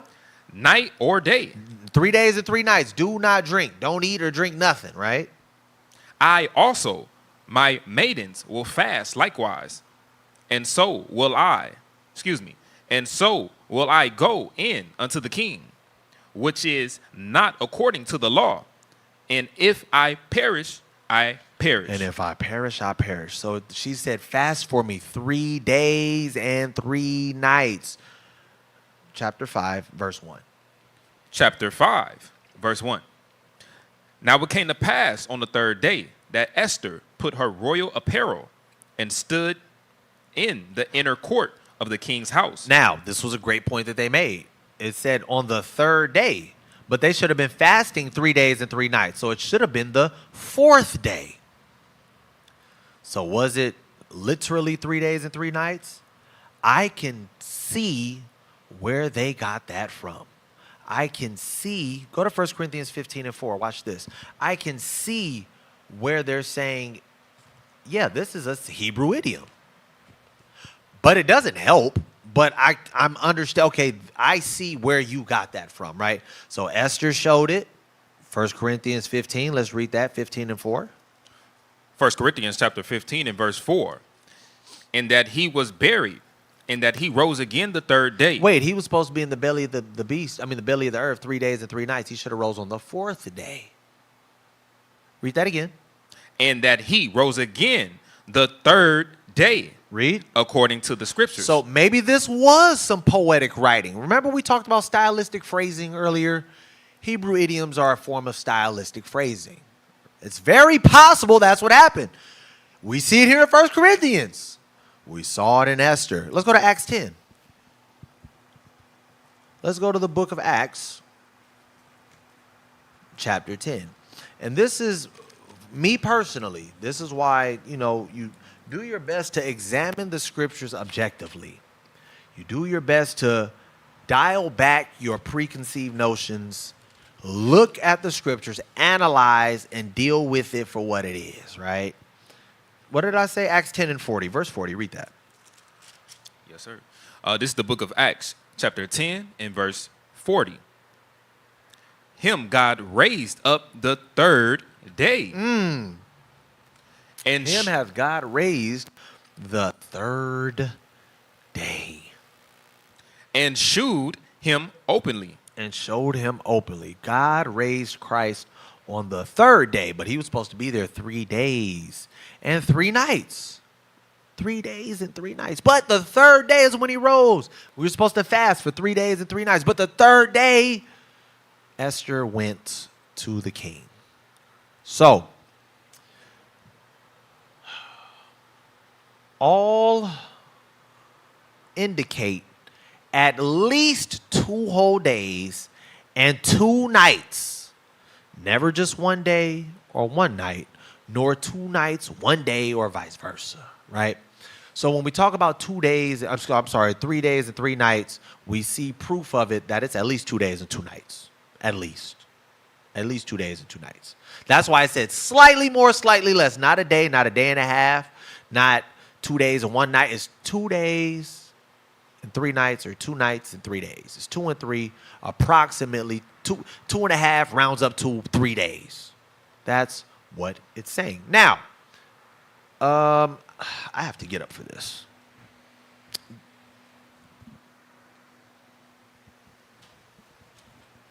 So, here we have a calendar.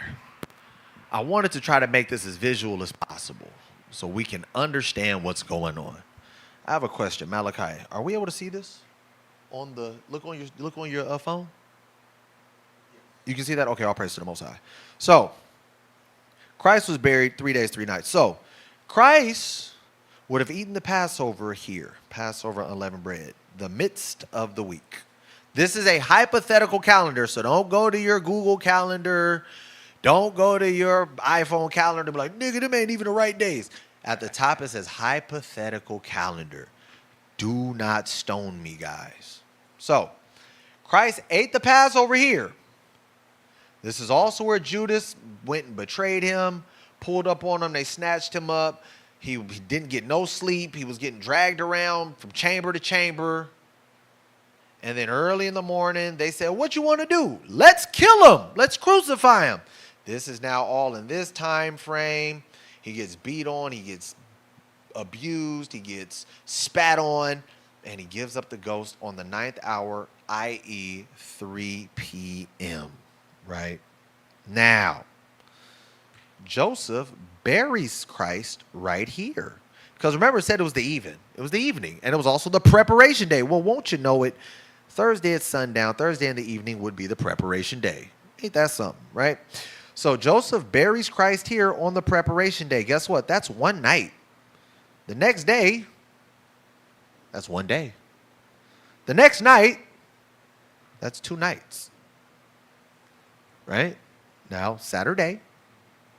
The next day is 2 days. Guess when he rose? 2 days and 3 nights. Or excuse me, did I say that backwards? Night 1, 2, 3. No, I said it right. Oh, no, I'm tweaking. So night 1, day 1. Night 2, day 2. Night 3, he rose. Day 3. So let's do that again. Christ here eats Passover, gets betrayed. Next morning, crucify him. He must die. Right? Now, 3 p.m., he gives up the ghost. He's buried in the evening. That's the first night he's in the belly of the earth. Then the next day, daytime, that's day 1. That next evening, because remember, it was the preparation day that he got buried. It's the day of preparation. It literally starts the preparation day, Thursday.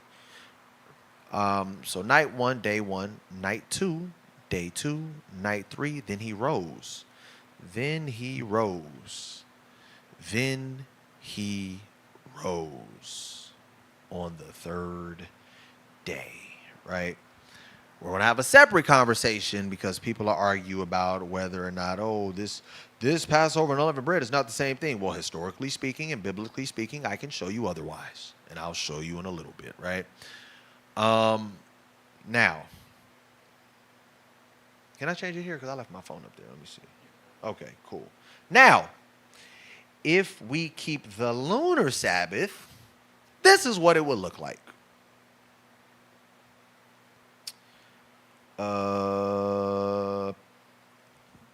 Again, hypothetical calendar. Passover, which is day 6, where you guys say Christ died, it's separated from unleavened bread, right? Passover, which is day 6, or day 14th at even. I made it simple. So day 14th of the month, day 6 of the week. Then you have day 15, also known as the Feast of Unleavened Bread. Day 7 of the lunar week. Day 1 of unleavened bread for lunars who separate Passover and unleavened bread. This is where Christ dies and is buried this night. Christ had the Passover. He was betrayed. Before the sun goes down on day 15, Christ is beaten. He dies at 3 p.m. and he's buried on this night. Right? Now, Christ dies a day or two later. The day after the preparation, the chief priest came to the Pharisees saying, "Sir, we remember that the deceiver said, after 3 days I will rise again. Command that the sepulcher be made sure until the 3rd day, lest his disciples come and take him." Right? Why is this so important? Do me a favor, Hezron. Let's remember 3 days and 3 nights. Let's go back here. Let's go back here. We need this calendar. 3 days and 3 nights. Christ is supposed to be buried. Now look at my calendar. The Hebrew idiom, even if you apply that, this is still accurate. Night 1, night 2, night 3. Day 1, day 2, rose on day 3. Early day 3, which ironically is the first day of the week here. Do me a favor, read Matthew 28 and verse 1, please.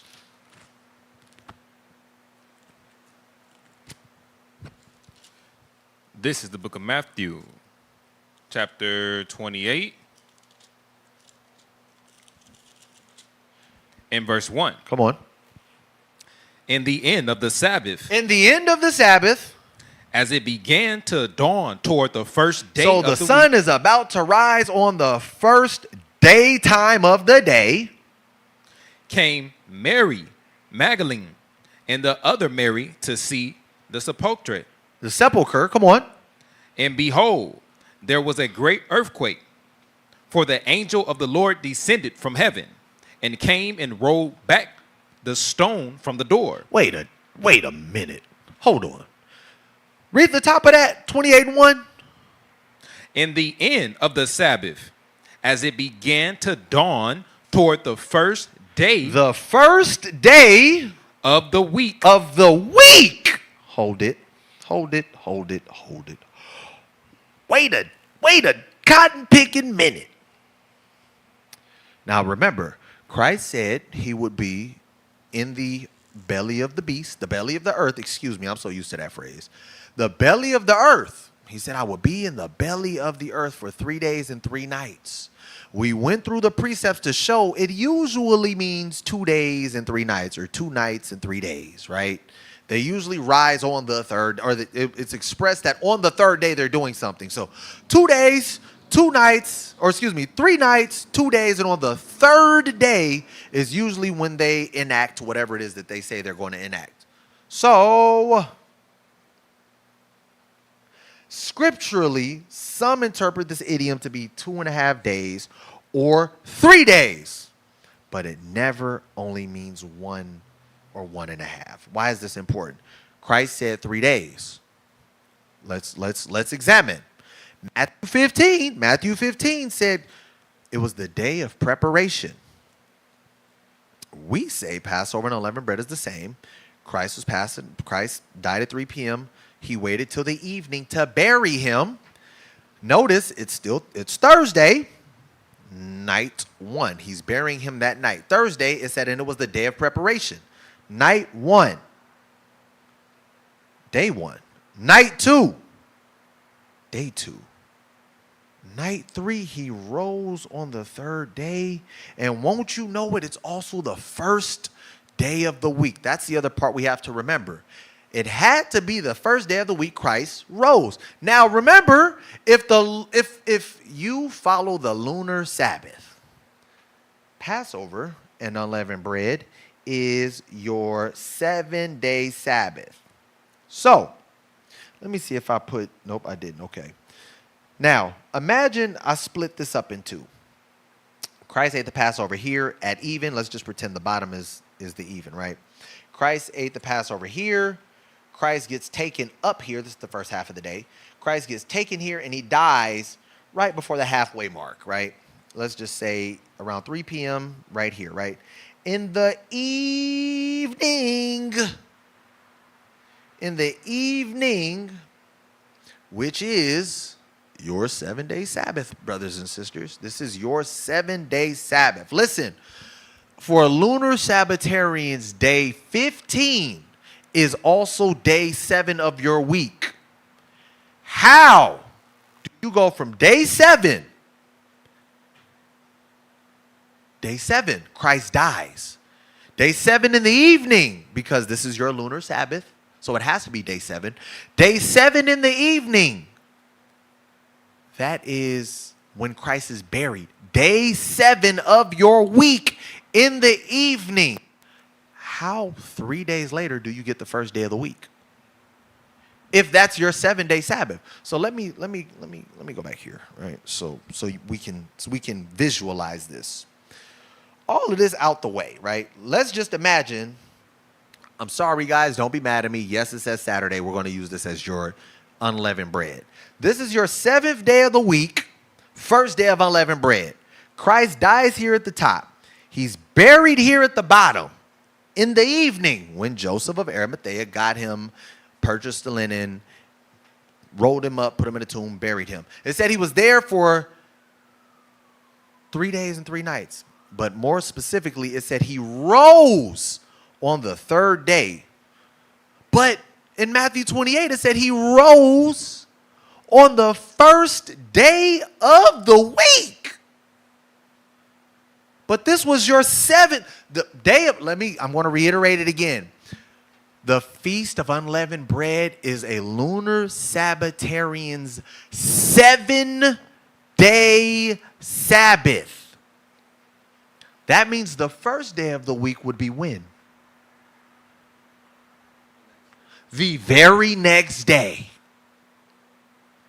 But it said 3 days and 3 nights. Now, if we go off of how I did it, Passover in the midst of the week. Christ died. Technically, this is not the end of the week. This is still the midst of the week, right? You would still consider this around the middle. It's what do you call what's the word? An approximation. Why is that? For example, there's not literally 30 days in a lunar month. There's approximately. Some months is 29, some months is 30. So don't shoot me because it's not on a Wednesday. If you say in the midst of the week, it gotta be on Wednesday. No, it's approximately in the midst of the week. It's Thursday that Christ died. He kept the Passover on Wednesday. Wednesday night, Christ kept the Passover. That was also something that the brothers from BOW were very inaccurate on. Christ died on Wednesday. Christ died on Wednesday. No, he didn't. Christ ate the Passover Wednesday night. He couldn't have died because he died the next day. But brothers got so flustered that they couldn't orate that point. Maybe that's not what they meant. I don't know. But that was misinformation that was given by them. So Christ had the Passover Wednesday, middle of the week. Christ dies 3 p.m., what you call Thursday, going into the day of preparation. Well, wouldn't you know it, Thursday is literally the 6th day, Thursday to Friday. And then Friday night begins the Sabbath, right? Thursday, the day of preparation. Thursday is night 1. That's when he's in the tomb all night. Sorry about that. Friday is day 1. So night 1, day 1. Then we go Friday night. It's night 2, Saturday morning, day 2. So, okay, so we got night 1, day 1. Night 2, day 2. Night 3, which is Saturday night. And then early on the first day of the week, which would have been the 3rd day, Christ rose. Why are we sitting on this point? So we can see. I'm hoping you guys actually see and understand what's being said here. I'm hoping you see and understand what is being said here. If we do that here, your Feast of Unleavened Bread is your 7th day of the week. It is literally impossible for your 7th day of the week to go 3 days or even 2.5 days later, and it's the 1st day of the week. It's impossible. It is impossible. So again, scripturally, some interpret this idiom to be 2.5 days or 3 whole days, but it never means only 1 or 1.5 days. Now, let's talk about this one. Matter of fact, I have to stay back here because it's another calendar. I'm sorry. Let's go to 1 Samuel. Let's go to 1 Samuel, chapter 20.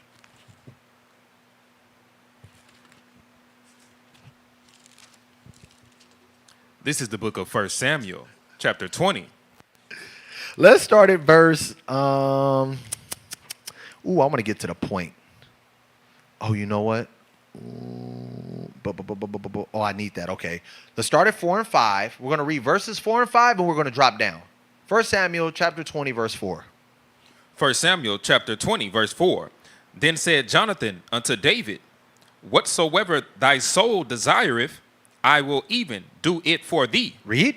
And David said unto Jonathan, behold, tomorrow is the new moon, and I shall not fail to sit with the king at meat, but let me go, that I may hide myself in the field until the 3rd day. Now, we know that we keep the feasts, the solemn days in the evening. So he said, hey, tomorrow night is the new moon.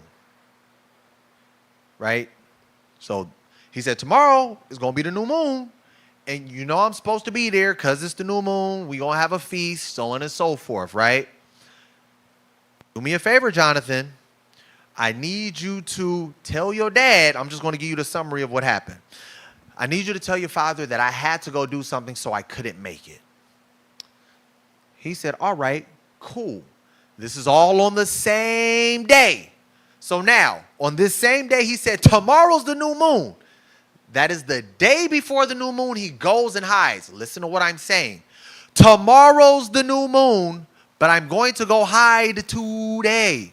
I'm going to hide until the 3rd day. He's not literally saying the 3rd day. He's saying I'm going to hide 3 days. So I hid the day before, and then I'm going to come out on the 2nd. You know what? Let's read it and you'll see it for yourself. So he hid the day before. He hid the day before the new moon came in because tomorrow's the new moon, and then he's literally going to go hide. Verse 24. Verse 24. 24? Yes. Verse 24. So David hid himself in the field. At the end of that conversation, which was the same day, David went and hid in the field. So tomorrow's the new moon. Today I'm going to go hide. Read. And when the new moon was come, So the next day when the new moon came in, the king sat him down to eat meat. come on, And the king sat upon his seat, come on, as at other times, come on. even upon a seat by the wall. And Jonathan arose, and Abner sat by Saul's side. Uh-huh. And David's place was empty. David's place is empty on the new moon. This is the first day that he's hiding. Because remember, he went and hid yesterday, and the next day, tomorrow's the new moon. The next day, read. Nevertheless, Saul spake not anything that day. Saul said, oh, okay, he unclean. It's all good. He can't come. It's a holy festive day. We got sacrifices. He can't touch it. He unclean, right? 27, excuse me. Verse 27. And it came to pass on the morrow, The next day, read. which was the second day, So we're on the second day of the month. Remember, our feast days are kept in the evening. So the second day at evening when they were keeping the feast again, read. second day of the month, that David's place was empty. Uh-huh. And Saul, and unto Jonathan his son, wherefore cometh not the son of Jesse to meet, neither yesterday nor today. He said, where's David? He wasn't here yesterday for the new moon. Remember, he was already hiding. He wasn't here yesterday for the new moon. And he not here today on the second day. This was in the evening. How do we know? Verse 28. 28.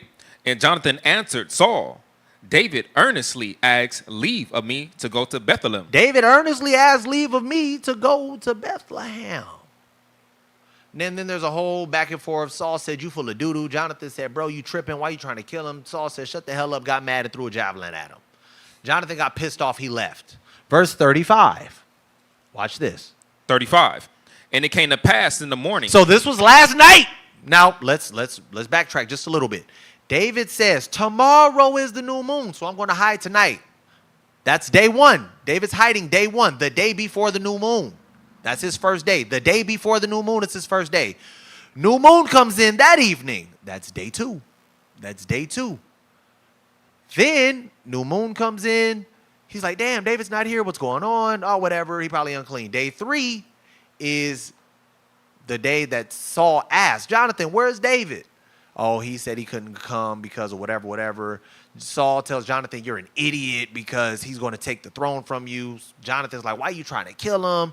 He said, shut the hell up, and threw a spear at him, a javelin at him, right? That's day three. Now notice, after they got into it, verse 35, it says, and now in the morning. So last night they got into it. Now we're in the next morning. This is the third morning. Watch this, read.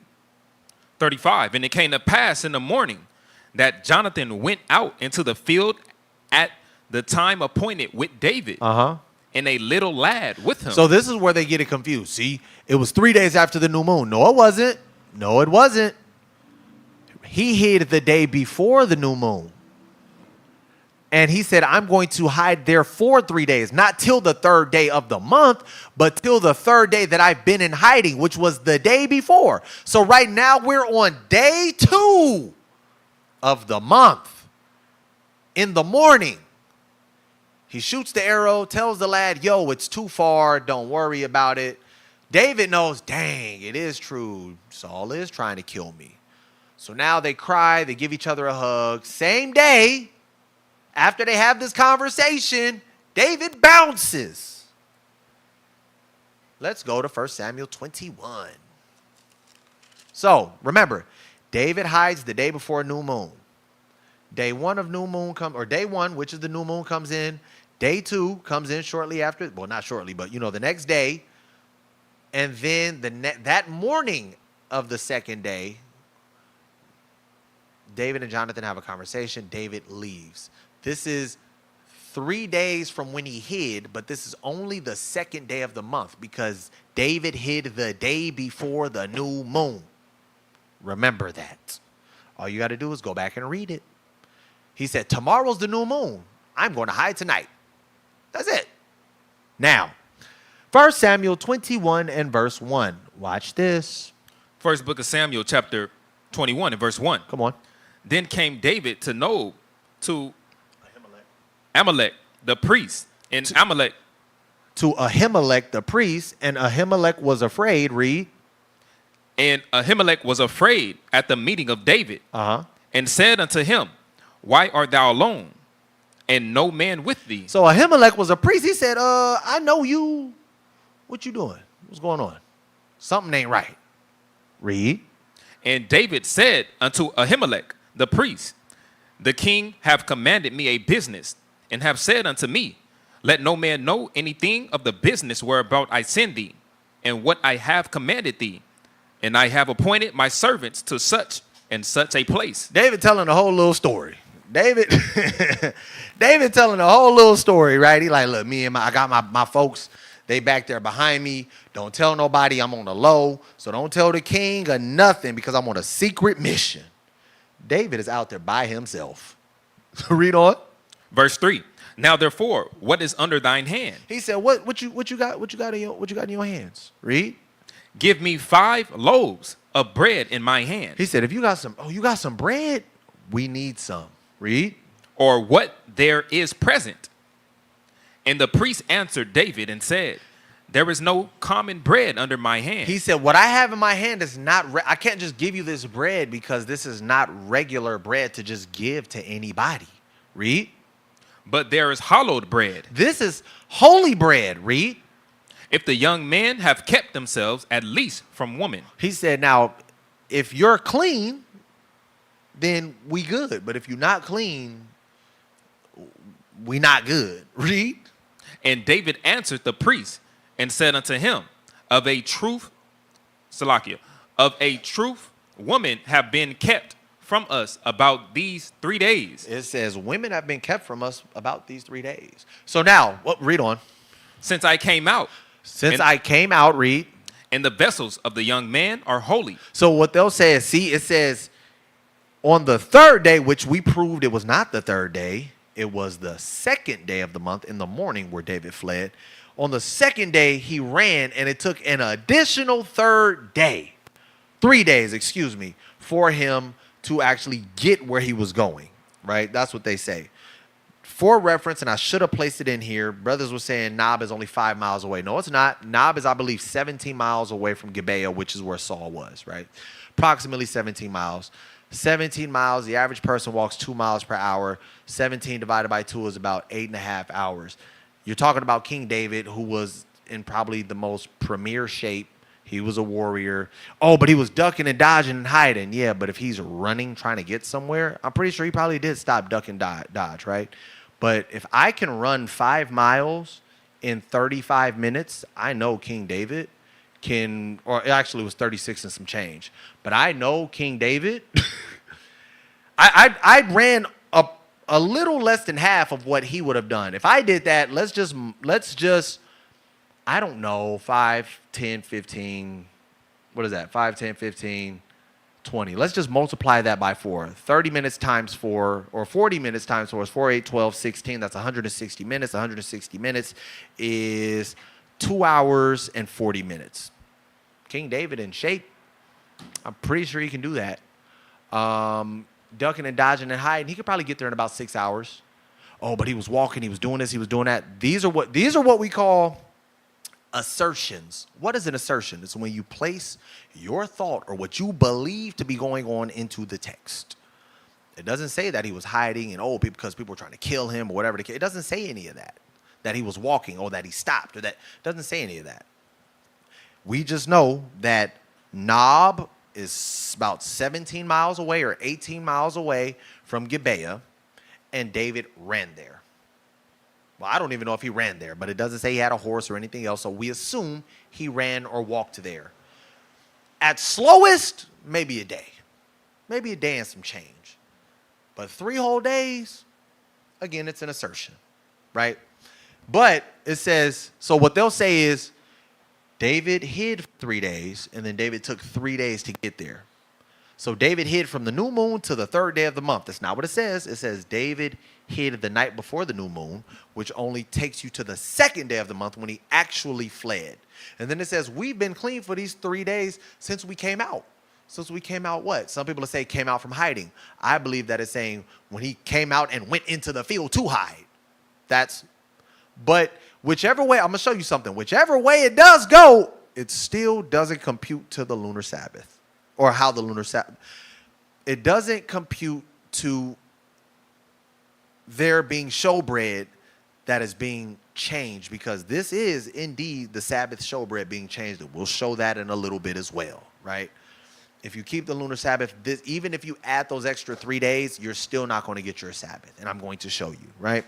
So the priest gave him hallowed bread, for there was no bread but the sweet bread that was taken from before the Lord, and put the hot bread in the day. Now they'll say, oh, in the day when it was taken away. It doesn't say in that day.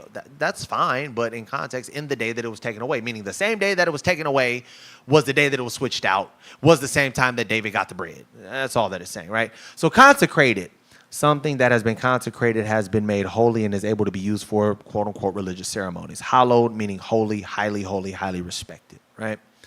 Now, here's what you call the OJB, the Orthodox Jewish Bible. We also have the Dewey Rhymes Bible. And it says, David came to Nob, to Ahimelech, the HaKohan, which is the priest. And Ahimelech was afraid when meeting David, and said unto him, why art thou alone, and no Aish, meaning no men, with you? And David said unto Ahimelech the priest, Hamelech, the king, Hamelech, hath commanded me a matter, and hath said unto me, no man knows anything of the word whereabout I send thee. That's what Devar is. And what I have commanded thee, I have directed Nearim to such and such a place, right? I've told you to go to a certain place, right? Now, therefore, what is under your yod, or under your arm? Give me 5 lacham, which is bread, in my arm, or in my hand, or whatever there is found. So, excuse me. So he was like, I don't know what I know you got some food on you. Let me get some of your food. I don't know if it's bread, but if it's bread, give me that. If it's not, give me that. That's what David is saying. The priest said, look, there's no regular bread here. There's only holy bread, if you've kept yourself from women. And David answered and said unto him, indeed, women have been kept from us yesterday and the day before yesterday. Well, let's read what Dewey Rhymes says, verse 5. And David said unto the priest, David answered the priest and said, truly, as to what concerneth women, we have refrained ourselves from yesterday and the day before when we came out. Watch this. In the Reina Valera as well as Wycliffe. I don't like this little thing in the way.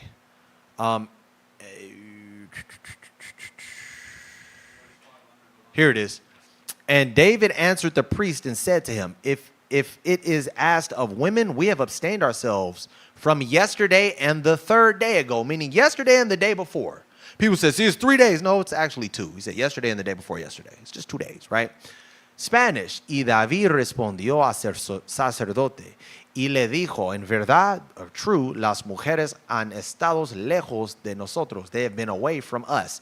Ayer y anteayer. Yesterday and before yesterday, meaning the day before yesterday, when we left. So every translation says yesterday and the day before yesterday. Now remember, even, watch this. Actually, I want to show you. Let's go to Leviticus 24, excuse me. I don't want to jump the gun. Let's go to Leviticus 24.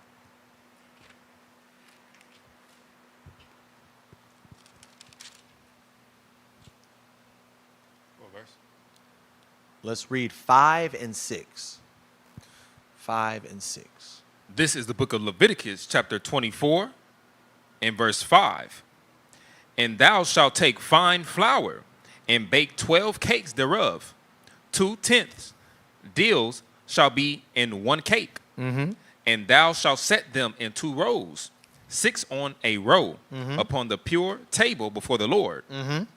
Verse 7.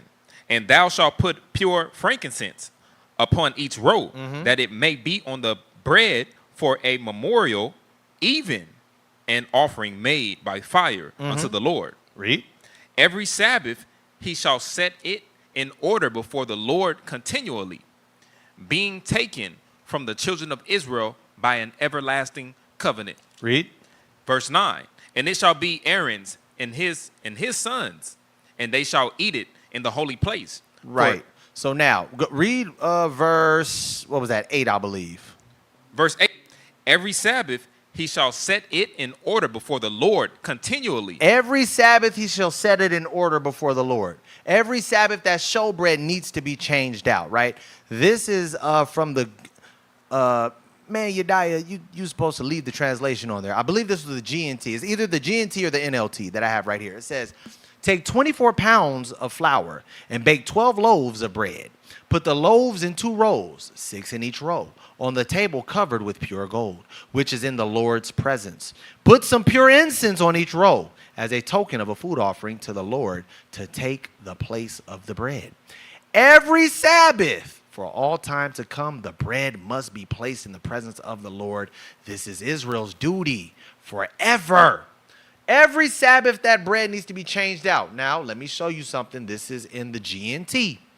Verse 6. It says, let's start at verse 5.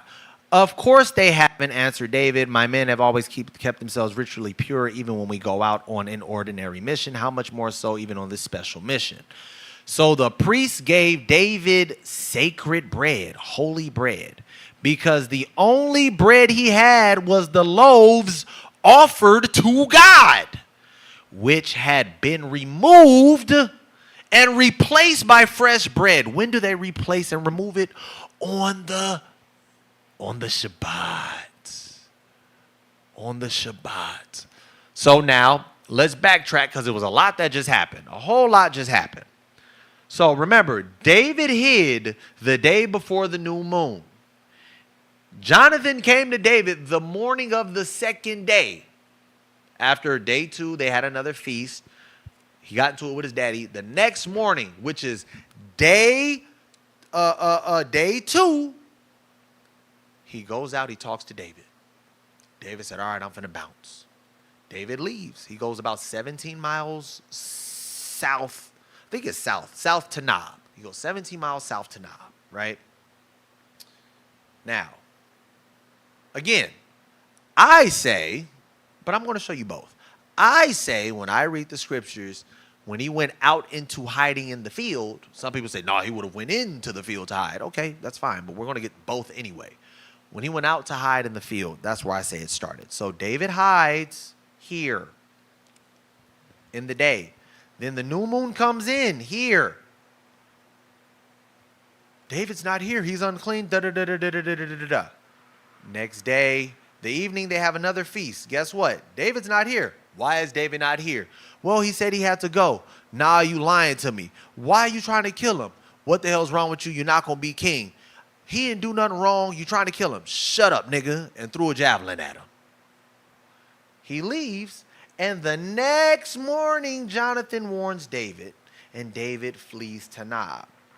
David flees maybe into Friday night. Or maybe flees into the evening. Maybe he gets there earlier. Maybe he gets there the next morning. I'm just putting that out there, right? But there's a reason why I'm doing this. Whether he got there Friday night or maybe he was close and then he traveled the remainder of the Sabbath journey on Saturday morning, who knows, right? But let's do some math. New moon comes in. This is day 1 of your week now. This is day 2, and this is day 3. This would be day 4, day 5, day 6. This would be day 7. This is where day 7 would fall. But it said that the showbread was being changed out. Leviticus 24 showed you that the showbread gets changed out every week, every Sabbath. And we saw here that the showbread had been removed and replaced with fresh bread, and he had holy bread with him. Why? Because he was changing out the holy bread. When does he change out the holy bread? According to the Torah, every Sabbath. So clearly, by deductive reasoning, a Sabbath was coming in 3 days after the new moon. But I'll do you one better. Let's add the additional 3 days. Let's go ahead and add the additional 3 days. I'll do it just for you, right? David hides before the new moon comes in. The new moon comes in. This is day 1 of the week, day 2, day 3, day 4, day 5, day 6, day 7, right? So, okay. David hides. New moon comes in. David's not here. We don't see him. Next day, David's not here. What's going on? They get into it. He throws a javelin. Next day, Jonathan warns David. David now flees. Day 1. Excuse me. David flees this day. So this is day 1 of his fleeing. Day 2 of his fleeing. Day 3 of his fleeing. Or let's say we don't even use this one because, oh my goodness, it's the Sabbath. He couldn't have ran on that day. Okay. Day 1 of his fleeing. Day 2 of his fleeing. Day 3 of his fleeing. Still not the Sabbath. Why is the showbread being changed out? The showbread gets changed out on the Sabbath. Their Sabbath, here's new moon, day 1, 2, 3, 4, 5, 6, 7. David hid before the new moon. He was hiding here. The second day he was hiding here. Then he comes out on this day, he flees. This is day 2 of the week. He flees here. Day 3 of the week, he's fleeing here. Day 4 of the week, which is day 3 of the month, he's fleeing here. Let's go ahead and let's give you an extra day. He's fleeing here too. We still have this problem here. The showbread is being, let's go back and read it.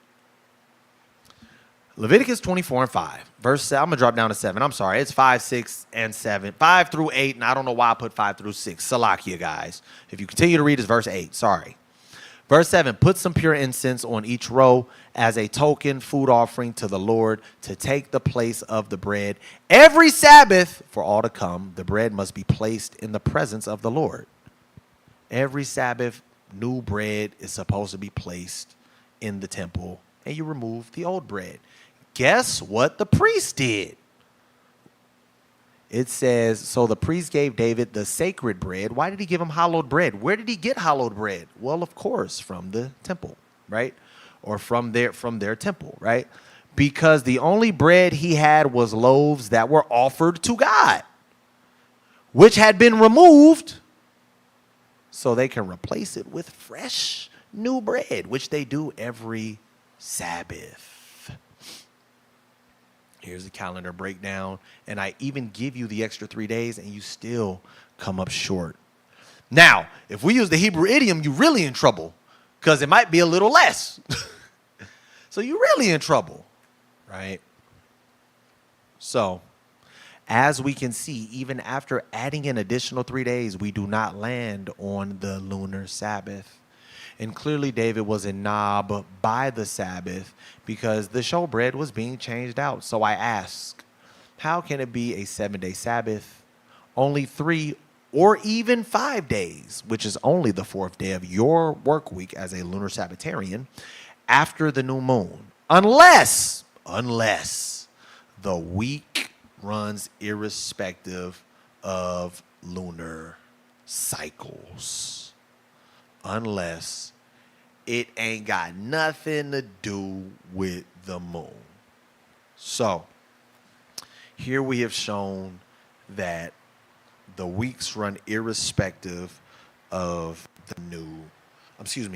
irrespective of the moon and its lunar cycles. We've shown you historically, we've shown you with a number of different sources that the Sabbath has nothing to do with the moon. Now, you may argue, yeah, but it still doesn't show Saturday. Well, we showed you some sources that it was Saturday. If that's not enough for you, I apologize. We know we don't literally see Saturday in the Bible. We know that. I'm not going to act like we do. We know that. But we can look into history and see that's what was considered the 7th day, right? Play this video, please, brother.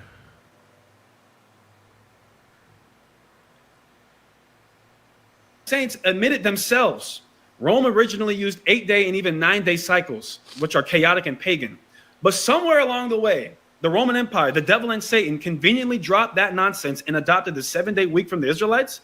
You know, the same nation that they were persecuting and enslaved, the same nation that tried to kill Jesus when he was born. And wouldn't you know it, this new Romanized week just so happened to align Saturday as the 7th day. You're telling me the devil adopted God's calendar? That's what our brothers would have us believe. But there's one huge problem. There isn't one Bible verse, primary source, or ancient source to prove the Romans adopted the 7-day week cycle from the Israelites.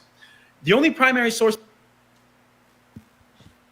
Now, and I don't exactly agree with the primary source that he pulled up either. But and watch this. I could be wrong, but I don't remember them saying what they said, unless they watched like a video that they made or something like that. I don't. In the debate, I didn't hear them say that, right? But I could be wrong. And so I will put that out there. But I don't remember them saying Josephus said this, and I also don't remember them teaching that the Romans adopted their calendars from the Jews. So here's my disclaimer. We do not teach or believe that the Romans adopted the quote-unquote Most High's calendar, the Most High's calendar. Objectively speaking, there is no evidence to corroborate that point. Simply put, Rome adopted a fixed 7-day cycle that was refined by the Gregorian calendar. It is common knowledge that the calendar was influenced by the Greeks, which was influenced by the Babylonians. Interestingly enough, this would not make the... So this is important. Interestingly enough, this would not make the calendar, quote-unquote, Satan's calendar, as Rome did not actually come up with the concept of a fixed 7 days. They simply adopted it. So that's something to consider, right? This is the Roman devil's calendar. Well, you even admit in the video that they got it from the Greeks and got it from the Babylonians. So is it the devil's calendar, or is it if you say the heathen's calendar, okay, I'm not going to fight you on that. It's still Middle Eastern. I know that there's arguments of whether or not it was originally Semitic. I know they have arguments on that. You were better off saying that. But to say it's outright the devil's calendar, yes, Pope Gregory made his own calendar, but patterned it off of an older calendar. So it's not really his. It's kind of like this argument. The King James version is the KJV Bible is the white man's book. No, it's not. King James wrote the Bible. No, he didn't. He took the original scrolls and older English manuscripts and made his own version of what was already made. That's what the calendar is. That's it. So I would prefer you say, he used a heathen's calendar. I wouldn't fight you on that. Yeah, okay. You can probably argue that because the Babylonians, so on and so forth, right? But to say, it's the devil's calendar, you're worshiping Saturn. How? The Jews kept the Sabbath on Saturn's day, and even Tacitus was like, some people say it, but I don't really think that's what it is. I ain't sure. But I also heard that they took it so far that they now have a Sabbath year where they don't work. Not understanding that's just what was commanded. And you tried to use Tacitus. That's not fair, right? That's not genuine, right? So, a quick history in layman's terms of the Julian calendar. Julius Caesar realized the old Roman calendar was a mess. The holidays and seasons didn't line up. So in 45 BC, he introduced the Julian calendar. It was 365 days in a year with a leap day every 4 years. Here was the problem. It was about 11 minutes too long every year, which doesn't sound like much, but after a few centuries, it does add up. By the 1500s, the calendar was off by a little over a week, and important days like quote-unquote Easter, which was a Roman holiday, were not in the right season, right? By the 1500s, the Catholic Church wanted to fix the calendar drift. Pope Gregory VIII introduced a fix in 1582. He made this calendar slightly shorter by tweaking the leap year rule. Every 4 years is a leap year, except the years divisible by 100, unless also divisible by 400. Then he gives an example.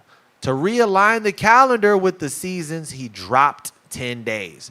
A lot of people will say, see, that's how you know Saturday ain't even the same day, because it moved 10 days. So if it moved 10 days from Saturday, if you're going to call it Saturday, would have been a Monday. So Saturday will really be a Monday. No, that's not what it's saying. See the example, right? It says, so Thursday, October 4th, 1582, the very next day was Friday, October 15th. That's it. It literally dropped 10 days. The week didn't move. Saturday wasn't moved to a new day. None of that happened. It was simply, we're just going to drop 10 days. So from the 4th, now we have the 15th, right? Here's an example of that calendar. You see the dates of use, 45 BC to 1582 was the Julian calendar. Oh, I'm sorry. The dates of use, Julian calendar, 45 BC to 1582. And then 1582 to today. Do they keep a 7-day week? Absolutely on both. Israel became subject to Rome in 63 BC during Julian's calendar that already implemented a 7-day week. And you can find that on pretty much any source, right? The only thing that changed was this piece here. Oh, I'm moving it. So when you look down at that calendar in your bottom right, did I switch it over? It's not showing it's switched on mine. Hold on. Oh, my bad. I'm behind. So your bottom right corner, you see that little calendar. That little box on the calendar, you see how it goes from the 2nd to the 14th? That's all that happened. It was still Wednesday to Thursday or Tuesday to Wednesday or Monday to Tuesday or whatever the day was, right? It was just the days got dropped. That's it. That's it. That was the fix. Nothing else moved, right? Now, we do have this. We do have this. This is a statement that they use. The days aren't even the same today.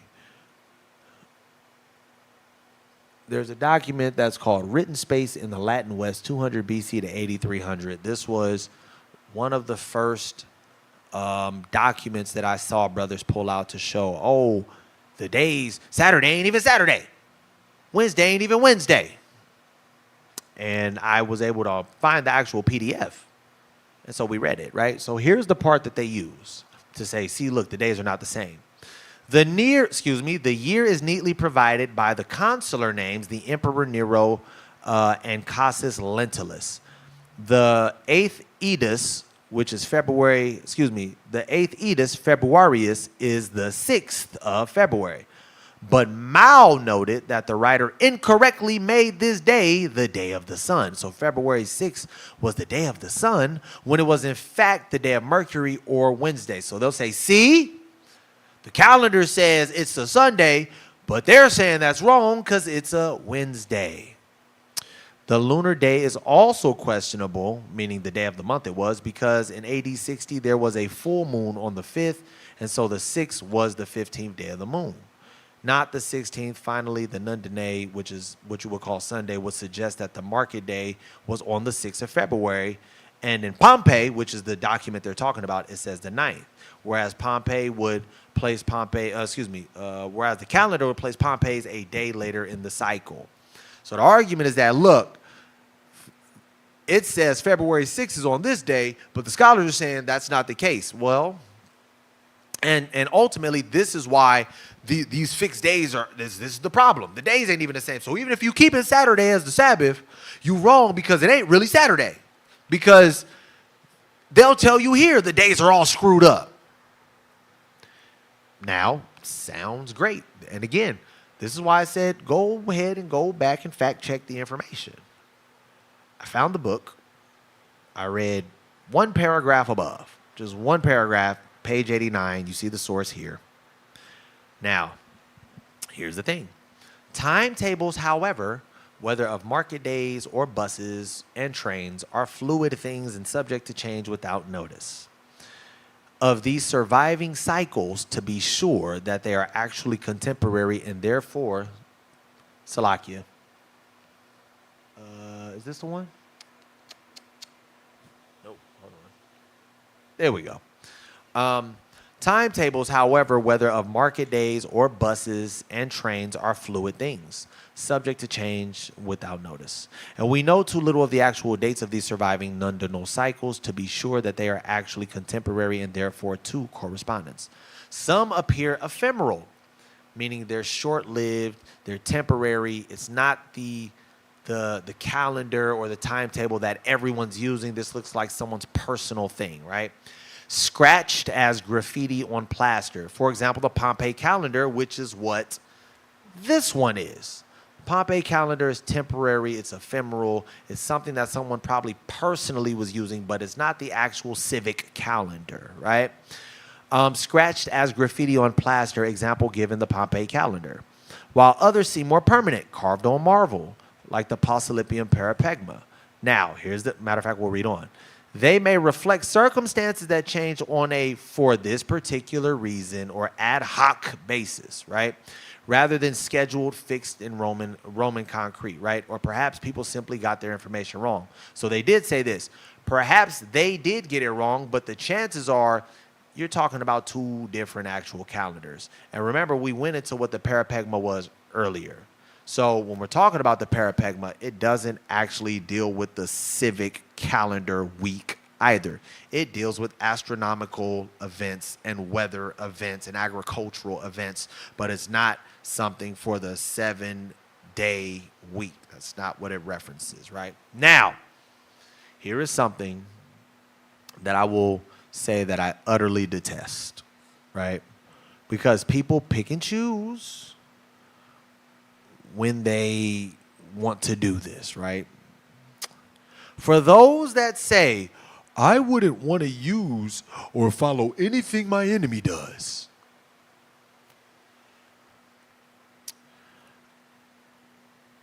I'm going to just leave this here for you for a minute.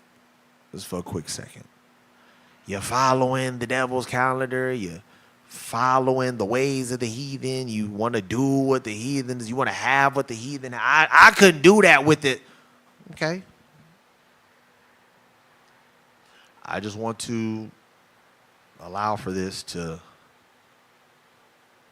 hang out here for a moment. And if you understand, you understand. He that hath an ear, let him hear. Now, here was a scripture, Salakia.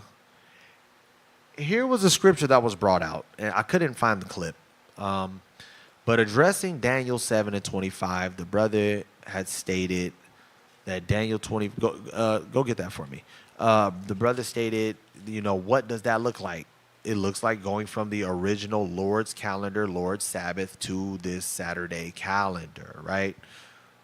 Well, is that a possibility? I'm not ruling it out.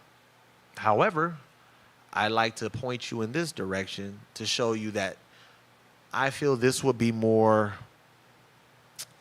realistic, right? Read Daniel 7:25. This is the book of Daniel, chapter 7, verse 25. And he shall speak great words. Who is he? The beast. They say it's the beast, right? The beast shall speak great words. Come on. Against the Most High. Come on. And shall wear out the saints of the Most High. Right. And think to change times and laws. Think to change times and laws. That's how we go from the Most High's calendar to the beast's calendar. That's what they say, right? That's what they say. Read. And they shall be given into his hand until a time and times in the dividing of time. Until the time and times in the dividing of times, right?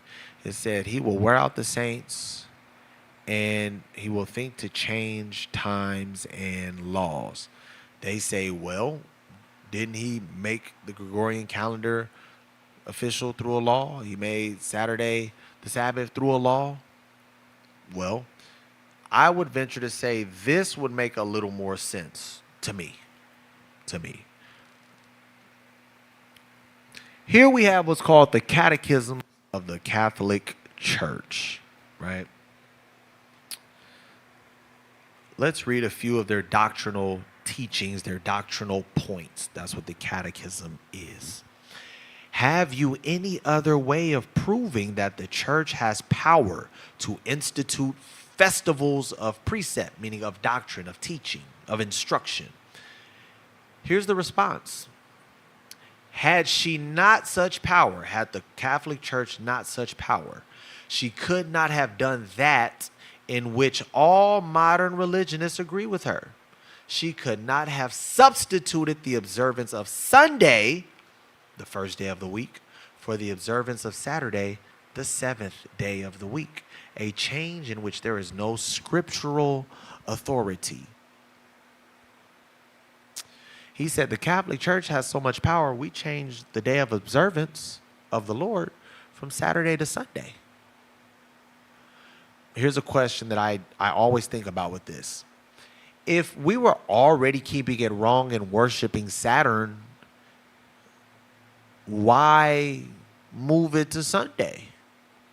If this day is already wrong, we already in pagan worship, why go out of your way to now make it Sunday?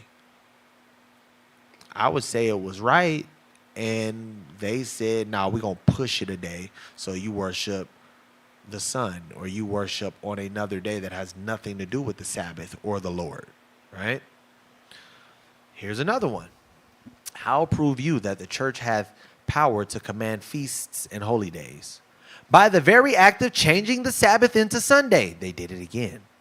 How prove you that? Because by keeping Sunday, they acknowledge the church's power to ordain feasts. This was the changing of times and laws.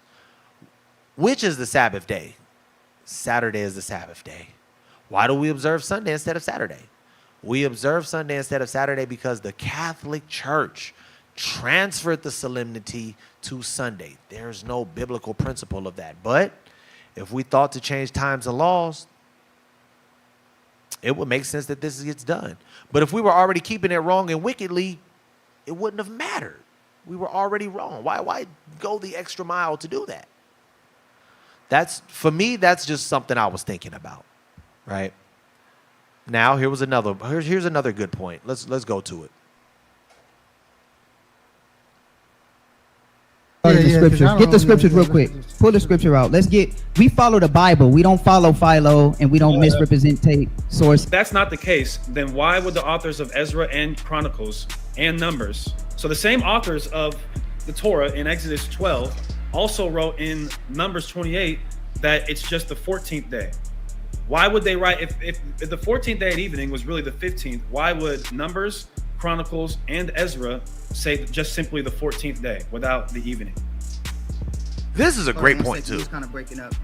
Okay, but I think I heard you correctly. Before I answer, so your question is, why did they notice the days different there in that particular translation in Numbers? No, so it's all the King James translation. And if my understanding of the 14th in that day particular verse. Yeah, well, it's the King James in all of them. But I'm saying, if the 14th day at evening is really the 15th, and it's not my understanding where it's the beginning of the 14th, if that wasn't correct. So, this was actually a really good point, right? And it's so crazy because earlier this year, this was something that I actually came across. And had it not been something that I had just happened to stumble across and look into, I would have been a little confused too, right? I would have been a little like, that was a great question. That's a great point, right? Because it was a good point, right? Now, a lot of people are saying, for the record, oh, wait, hold on. Let me find, where's my phone? Here it is. For the record, Passover and unleavened bread are two different days. The Passover is not a Sabbath. Unleavened bread is a Sabbath. They're on two different days, so on and so forth. Some brothers say it is. Some brothers say it isn't. I'm hoping to bridge the gap between the two, according to the scriptures and according to history. Now, watch this. Are they different? Here's why this point is important. This point is being made, this point being made was to say, if the Feast of Unleavened Bread is a lunar Sabbatarian's seventh day, how did Christ die on the day of preparation? That was the argument being made in that moment. So what's being alleged is that Christ dies on the Passover, which was an entire day before the actual unleavened bread, which is the Sabbath. Here is what sources say. Sources in scriptures say, right? Luke 22 and verse 1. Now the feast of unleavened bread drew near, which is called the Passover. So, Salakia. So, we see in the scriptures, the Feast of Unleavened Bread drew near, which is called the Passover. Some will say that that's incorrect. Some will say, well, that's not Torah. Some will say, I don't agree with it. Okay, let's jump over to Mark. A lot of people will agree that Mark was a person that was there with Christ, right? And the first day of unleavened bread, when they killed the Passover, his disciples said unto him, where wilt thou that we may prepare and thou mayest eat the Passover? Right? So unleavened bread, Passover, interchangeable as we see in the scriptures. Are they the same day or are they different? Some people say no, and if you say it is, you don't know the Bible, and fun stuff like that, right?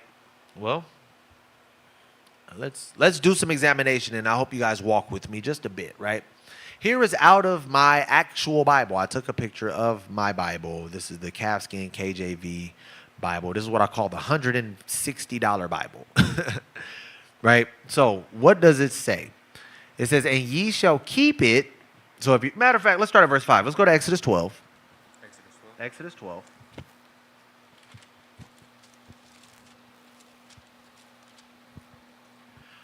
Let's start at verse 5. We'll read 5 through 6.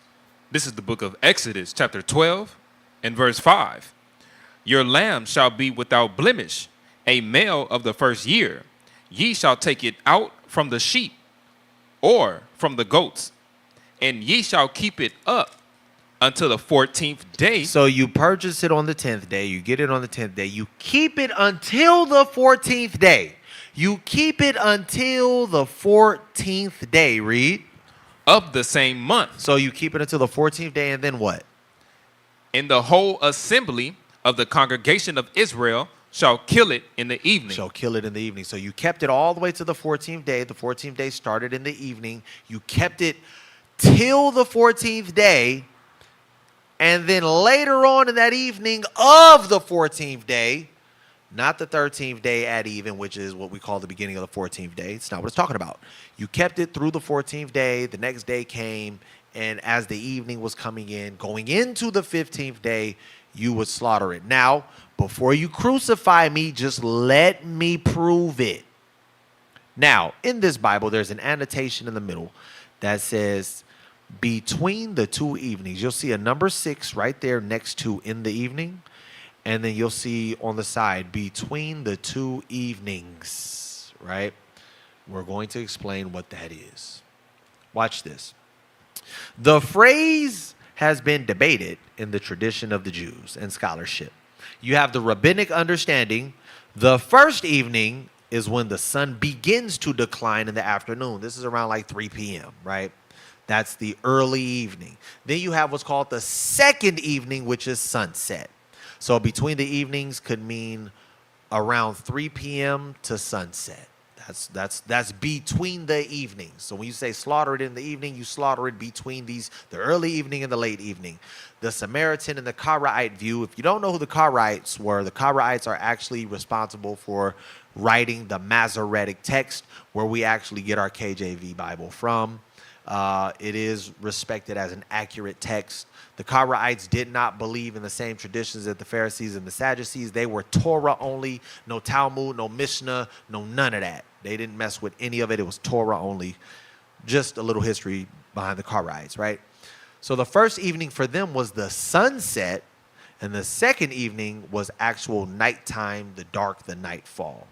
So between the evening was dusk, or shortly after sunset, and then full darkness. Those were the two evenings, right?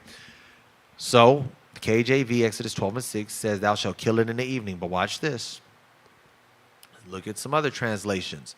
Here we have Young's literal translation, and it hath become a charge to you until the 14th day of this month. The whole assembly of the company of Israel have slaughtered it between the evenings. Let's look at the literal standard version as well. A lamb, a perfect one, a male, a son of a year, let it be to thou. You take it from the sheep or from the goats, and it has become a charge to you until the 14th day of this month, and the whole congregation of Israel has slaughtered it between the evenings. So the 14th day comes in, the sun comes up the next day. Around 3 p.m., you begin to slaughter your lamb. It takes about 2 hours to slaughter it, allow it to bleed out, take out the innards, close it back up, season it, put it on the grill, and once you grill it, it takes about 4 to 5 hours. This is very important. Just remember what I said, right? Let's read what Philo says in the little gray highlighted part.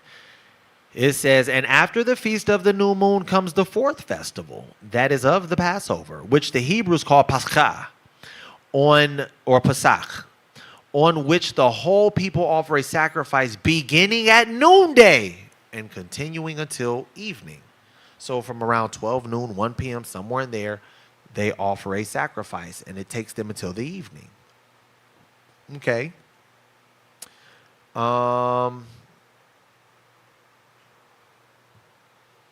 We didn't need the bottom part, not for this particular point. Next slide. Watch this, the fifth festival. And there is another festival, watch this, another festival combined with the feast of Passover, having a use of food different from the usual one. So what they're saying is there is a feast combined with the Passover, right? Namely, unleavened bread. It is called the first in the sacred scriptures, and the reason, as I imagine, is as follows.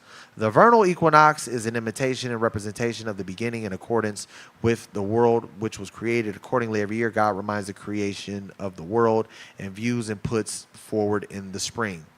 Sidebar, I remember some time ago I was arguing with a brother who the spirit has left him as of recently. We used to argue about the vernal equinox, whether the Jews knew about it. Well, as you can see, the Jews knew about it. So while we are looking for certain crops to grow, they also knew when the vernal equinox or first point of Aries was coming in. That's why they were able to calculate when the new year was coming in. So that's just a sidebar. But Passover was combined with unleavened bread, which is why Luke 22 and Mark, was it Luke and Mark? I think it was Luke and Mark. Yeah, Luke and Mark said what they said. Now, here we have Josephus, right? Josephus. The top one. The bottom one is just a reiteration of Philo. So these high priests, upon the coming of the feast, which is called Passover, when they slay their sacrifice from the 9th hour to the 11th hour. So they kill it it takes 2 hours to kill it and prep it. 3 to 5 p.m., but so that a company not less than 10 belonging to every sacrifice. So then they're saying, how many people were eating of it together, right? So, in a summary, the Passover and unleavened bread actually run into each other, which is why it's worded the way it is. So Passover and unleavened bread ultimately, let me reword this on the fly. Passover and unleavened bread, ultimately, they are not the same, but they are combined because they run into each other, and that's why they utilize the names interchangeably. When you're cooking the Passover lamb, it's literally going to run into the 15th day. So you're going to be eating your unleavened bread while you're eating your Passover lamb. Because by the time you're done cooking it, it's going to be like 9 or 10 p.m., depending on what time you got it on a grill. Guess what? The sun is down. So guess what? Unleavened bread has started as well. That's why it's worded that way in Leviticus 23. And the brother Hassad over at Genesis was correct. Numbers, and I think he said Leviticus and another scripture that he brought, Nehemiah, the 14th day. He is absolutely correct. It doesn't say the 14th at even because they didn't begin to actually slaughter the Passover until like early in the afternoon. And when they actually slaughtered it, it was still the 14th day, but it took however many hours to cook it, and it ran into the 15th day, which is why they utilize the name interchangeably. So when Christ ate his Passover and they prepped it and everything, it ran into the 15th day, i.e. unleavened bread. So it was the Sabbath when Christ ate the Passover / unleavened bread, right? Now, next slide. Oh, I'm sorry. Now, here's why this question came up. Christ died on Passover. Was the Passover a Sabbath? Let's watch this. And 30 seconds on the answer is up. Well, hey, Deacon, remember what we talked about? They definitely are not going to be able to deal with these questions. We got them against the ropes. Okay. Do you agree, yes or no, that Jesus Christ died on the Passover? Yes. Okay. If Jesus Christ died on the Passover, which you admitted was the Sabbath, are you allowed to buy on the Sabbath? Yes or no? No. Okay. And if that's the case, in Mark chapter 15, in verse 43, it says, Joseph of Arimathea, an honorable counselor, also waited for the kingdom of God, came and went boldly unto Pilate and craved the body of Jesus. Then in verse 46, it says he bought fine linen. If Passover is the Sabbath, why would Joseph of Arimathea buy on the Sabbath? You see, you getting it wrong. He died on the 14th at evening, right? So before the Sabbath drew on, he died in the midst. I think it was like 3 o'clock. He died at like 3 o'clock on the 14th, and then the sun set. And with all again, I'm being completely objective, with no disrespect intended. That man short-circuited trying to answer that question. I thought that was hilarious. Because then he said it was the 14th at even when Christ died. How? When he was eating in that moment. But this is why I say all the time, just take a moment, breathe, examine the question, ask for clarity. And if you don't know, say I'm not sure. Like, just say I'm not sure. You can't cut me because I'm going to say I don't know. Oh, so you don't know? No, so tell me so I can know. And then I'll go back and verify it. If I lost in that moment, that's fine. I will go back and verify it. And if you're wrong, I'll clear it up later. But don't allow your ego to get in the way because you were wrong even in your response. Just trying to give a response. That's a problem, right? You got to check your spirit. That's no shade. That's to anyone. If you don't know, you don't know. Or take a moment and read. Say, give me a second, let me read it. Whatever the case is. Yeah, 90 seconds. All you gotta do is read one verse up, one verse down. We teach that all the time. Read 2 to 3 verses up, 2 to 3 verses down. Get the context of what's going on. Maybe you missed something. Right? So, if it's a Sabbath, then why in the heck is Joseph of Arimathea purchasing on the Sabbath? Well, go to Luke 22. No, you go to Mark 15. I'll go to Luke 22. I want to establish something before I continue on. Luke 22:1. Now the feast of unleavened bread drew nigh, which is called the Passover. So the Passover / unleavened bread, they were eating before Christ died. So they were in unleavened bread, which is a Sabbath. They were in it. Luke says it. Mark 14. And the first day of unleavened bread, when they killed the Passover, his disciples said unto him, where wilt thou that we go and prepare, that thou mayest eat the Passover? Again, it says it. It was Passover / unleavened bread. We just went through the history and showed that the Jews on the 14th day, during the next day, the daytime of the 14th, they would begin the slaughtering process, and it literally rolls into the first day of unleavened bread. So it was the Sabbath. It was the Sabbath. Now, let's read Mark 15 and start at verse 42. Nope, let's read verse 43 first. This is the book of Mark, chapter 15, verse 43. Joseph of Arimathea, an honorable counselor, which also waited for the kingdom of God, came and went in boldly unto Pilate and craved the body of Jesus. It said Joseph, who was honorable, he was a counselor, he was a leader, he was also a rich man. He went to Pilate and he craved the body of Christ. Please let me get this. Read. And Pilate marveled if he were already dead. He went to go see, dang, is he dead already? Nobody usually dies this fast on a crucifixion. He's dead? Sheesh, okay. Come on. And calling unto him the centurion, he asked him whether he had been any while dead. Did he just die? The centurion was like, yeah, you know, he been dead for a little second. Okay, cool. Verse 45. And when he knew it of the centurion, he gave the body to Joseph. So now the body was given to Joseph. The body was given to Joseph. He laid down that cross, Christ on it. He gave it to Joseph. Read. And he bought fine linen. And Joseph bought fine linen on the Sabbath. And that's where the brother had a short circuit when he was trying to explain it. Well, let's read verse 42. Verse 42. And now, when the evening was come, Read. because it was the preparation, Read. that is, the day before the Sabbath. Hold that.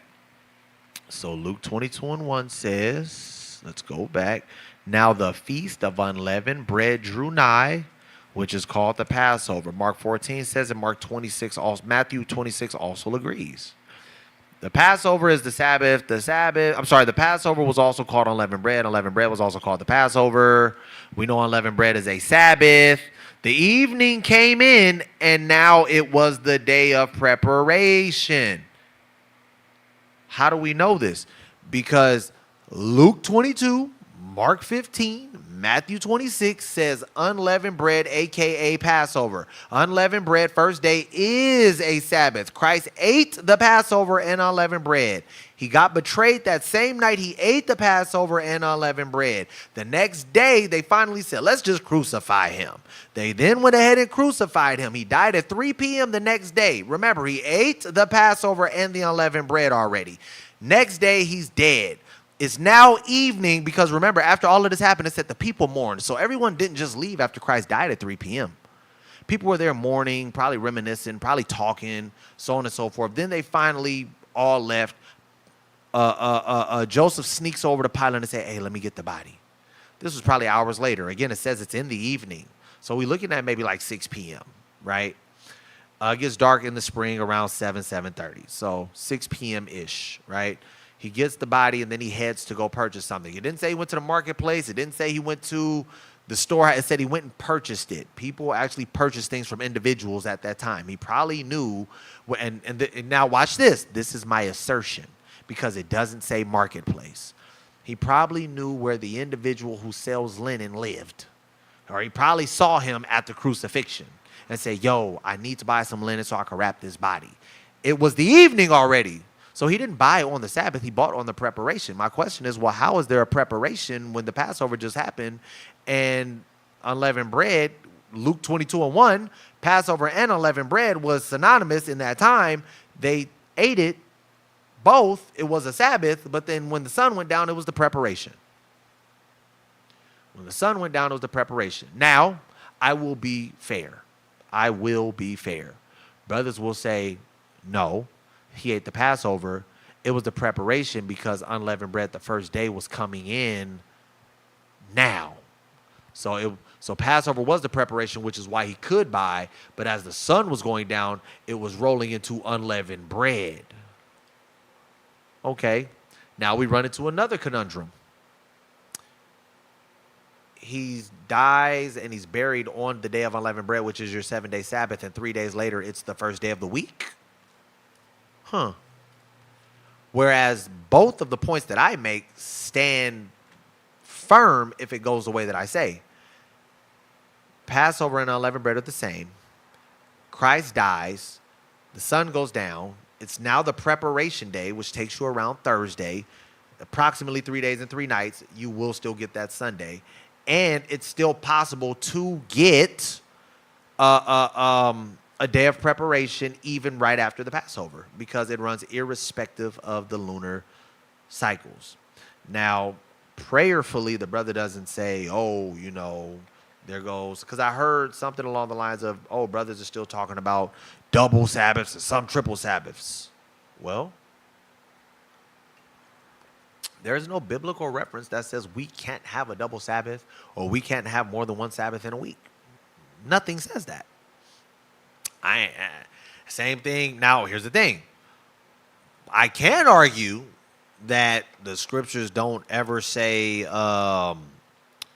you can have a Sabbath less than every 1 week, i.e. 8-day, 9-day Sabbaths. That's not biblical. But that's my reasoning through the scriptures. Again, I'm giving you my reasoning and I'm giving my responses to some of these things and also my critique on how brothers were responding to some of this, right? we're getting close to being done. Salakia. I knew tonight was going to be a long one. There's a lot of information, right? So Mark 15 and 42, it says, let me go back. Mark 15 and 42, it says, now when the even was come.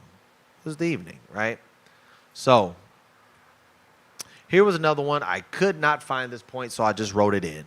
Where in the Torah is the new moon referred to as a Sabbath? Since it doesn't explicitly say it, it must be implied. Hence, the new moon is the first Sabbath of the month, and all 7-day Sabbaths are governed by it. That is the next point, because they argue about whether the new moon is a Sabbath. How did they come to that conclusion? Because it doesn't say it explicitly in the Torah. Scriptural reasoning is what I've come to do. Like, that's what we do as Israelites. We read the scriptures, we make logical deductions. Numbers 10 and 10. Actually, read it in the KJV first. Go to the book of Numbers, chapter 10.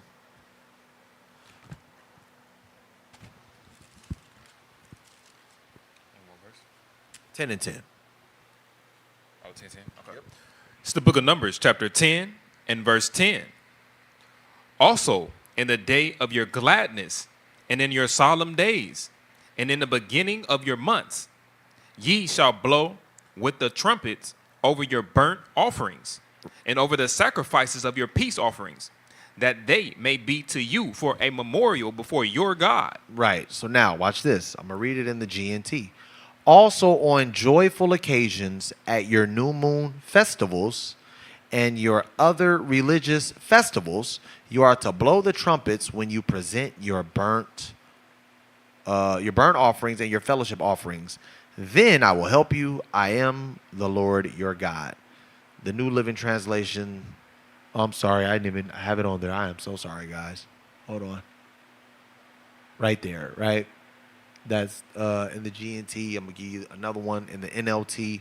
And actually, if you look this up in Bible Gateway or whatever, it shows you that the new moon right here is amongst other actual festive days, which implies that the new moon's a festive day and a Sabbath, right? Because in this time, all of the festive days and assemblies were Sabbaths. So the monthly offerings. On the first day of each month, the new moon, present an extra burnt offering to the Lord of 2 young bulls, 1 ram, 7 1-year-old male lambs, all with no defects. These must be accompanied by a grain offering of choice flour moistened with olive oil, 6 quarts, and each bull 4 quarts with the ram, right? So Numbers 28 indicates festival days, and the new moon is listed here, indicating it's a festival day.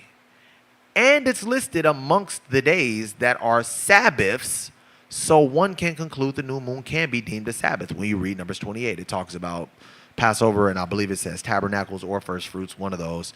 And then Numbers 28 talks about the actual new moon. So one can deduce, utilizing logical reasoning, and also looking at Numbers 10, and also looking at Amos 8. Okay, it's saying it's a Sabbath. But they understood it because it was amongst the festival days that were proclaimed in the book of Numbers. It's in the Torah. It's in the Torah, right?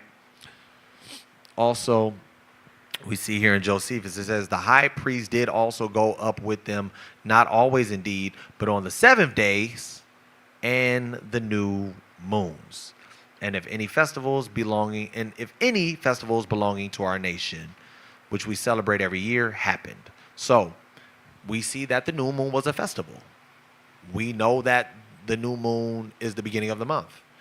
We also see, since it's labeled amongst the festivals, and these festivals were Sabbaths, we can deduce that the new moon itself was a Sabbath like the other festivals. Go to Leviticus 23. Now we have what we call the first fruits conundrum, calculating the feast. 1 second. Oh, let's go ahead and Leviticus 20. Actually, let me see if I want to read it first. How we gonna do this? I'm sorry.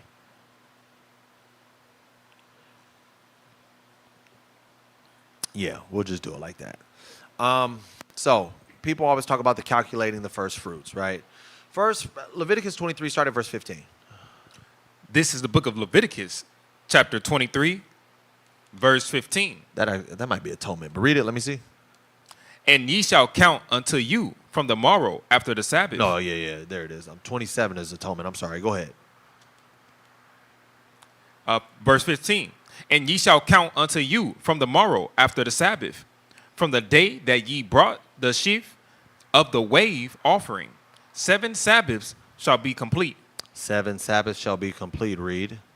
Even unto the morrow after the 7th Sabbath shall ye number 50 days. So they'll say, see, in addition to you number 50 days, that's not what it's saying. It literally is just clarifying what the 7 Sabbaths look like. You number 7 Sabbaths. Even after that 7th Sabbath, you'll number 50 days. Why? Because you have to number one more day to make it a total of 50 days. Let's see what history says. The solemn assembly, the 7th festival, the solemn assembly on occasion of the festival of the sheaf having such great privilege is the prelude of another festival of still greater importance. For from this day, the 50th day is reckoned, making up the sacred number of 7 sevens, 7 Sabbaths, of course, and the addition of a unit as a seal to the whole. The festival being of the first fruits of corn has derived its name Pentecost from the number 50. There's no 100 here. It's just 50, right? Now, what they'll say is, well, of course, we know that the Jews started convoluting the feast days or merging certain feast days together, so on and so forth, right? Now, here's the thing. This is somewhat true, but not in the fashion that that gets painted, right? What do I mean by that? Pentecost was always Pentecost. Now, people argue that first fruits was actually supposed to happen the very same day or Sabbath of the last day of unleavened bread, and then you have what's called Pentecost where you count 50 days.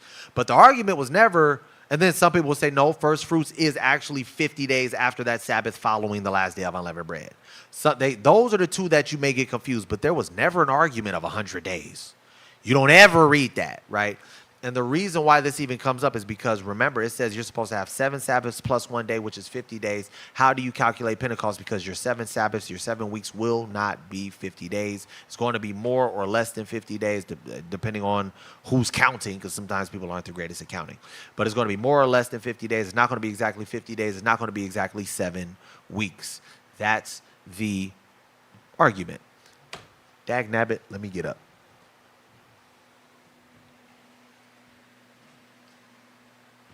Let me get up.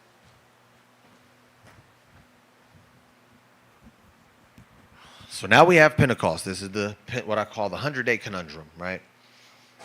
Hypothetical calendar breakdown. If you count from a lunar Sabbath, you will not get 50 days. Here's my point, right?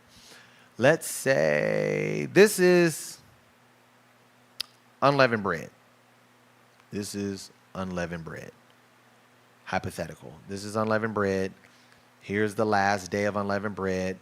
If you're going on a lunar calendar, last day of unleavened bread. So you will begin your count here, right? A 1 week, which is the same as this day, right? The 29th. 1 week, which is your new moon. 1 Sabbath has passed. 2 Sabbaths, 3 Sabbaths, 4 Sabbaths, whoa, 5 Sabbaths, 6 Sabbaths, 7 Sabbaths. Now, 7 Sabbaths in a day. Technically, this is the 7 Sabbaths in a day because at sundown, first fruits would start because the 7th day at even would be what you would call, or the 49th day at even would be considered the 50th day, right? Now, let's run it back here. Boom. Now, let's start the count from here. This is day 1, day 2. I'm sorry, let's do it here. Day 1, which is the same as here. Day 1, 2, 3, 4, 5, 6, 7, 8. Actually, nope, we're going to do it this way. 8, 9, 10, 11, 12, 13, 14, 15, 16, 17, 18, 19, 20, 21, 22, 23, 24, 25, 26, 27, 28, 29, 30, 31, 32, 33, 34, 35, 36, 37, 38, 39, 40, 41, 42, 43, 44, 45. So this would be, actually, I think I skipped a row. I'm sorry, guys. 1 Sabbath, 2 Sabbath, 3 Sabbath, 4, 5, 6, 7. I did skip a row, right? 1, 2, 3. Sorry, guys. 4, 5, 6, 7, 8, 9, 10, 11, 12, 13, 14, 15, 16, 17, 18, 19, 20, 21, 22, 23, 24, 25, 26, 27, 28, 29, 31, 32, 33, 34, 35, 36, 37, 38, 39, 40, 41, 42, 43, 44, 45. Oh, wait. Ha! I'm sorry, guys. It's right here. This would have been, so I missed this first piece here. This is your, that's why I put this here. Start of first fruits counts. 1, 2, 3, 4, 5, 6, 7, 8, 9. Which are these two?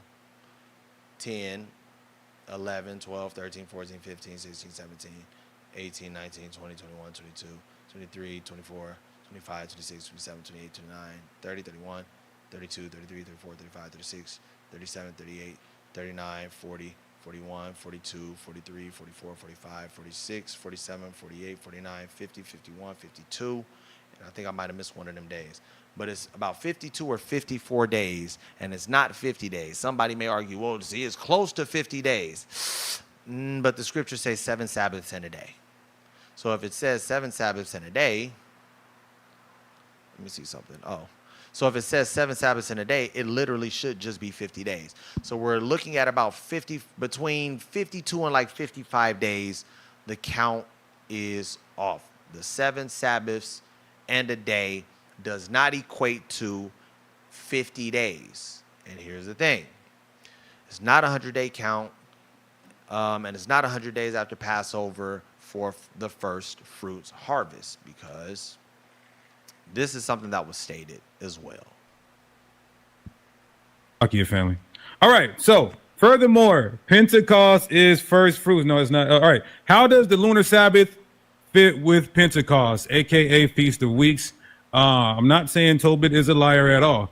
We do have proof that the Israelites were grouping up different feast days together. We understand that. So Leviticus 23 and 15 tells you that you count from the morrow of what? After unleavened bread. So these guys were saying in 50 days, you get first fruits.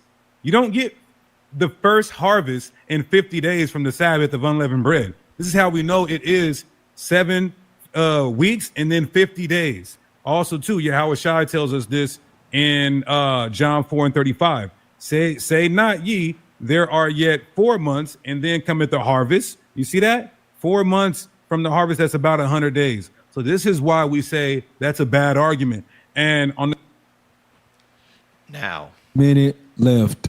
oops. oh, now let me go to, you can keep the time running. It's fine. 1 minute left. Okay, all praises. Now watch this. Where did it go? Salakia, guys. Hold on. Okay, so this will be the next one. My bad.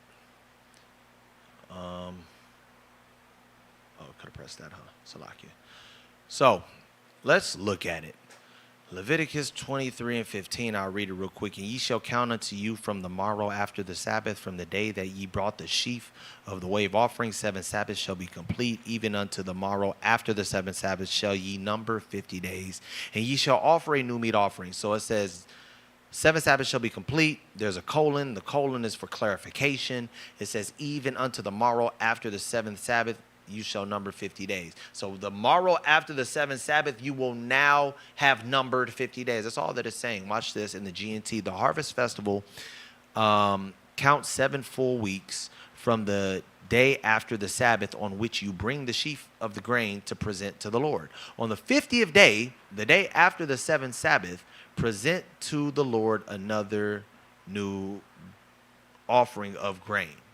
So it says 7 Sabbaths away. On the 50th day, the day after the 7th Sabbath. On the 50th day, the day after the 7th Sabbath. It got cleaned up and cleared up for you.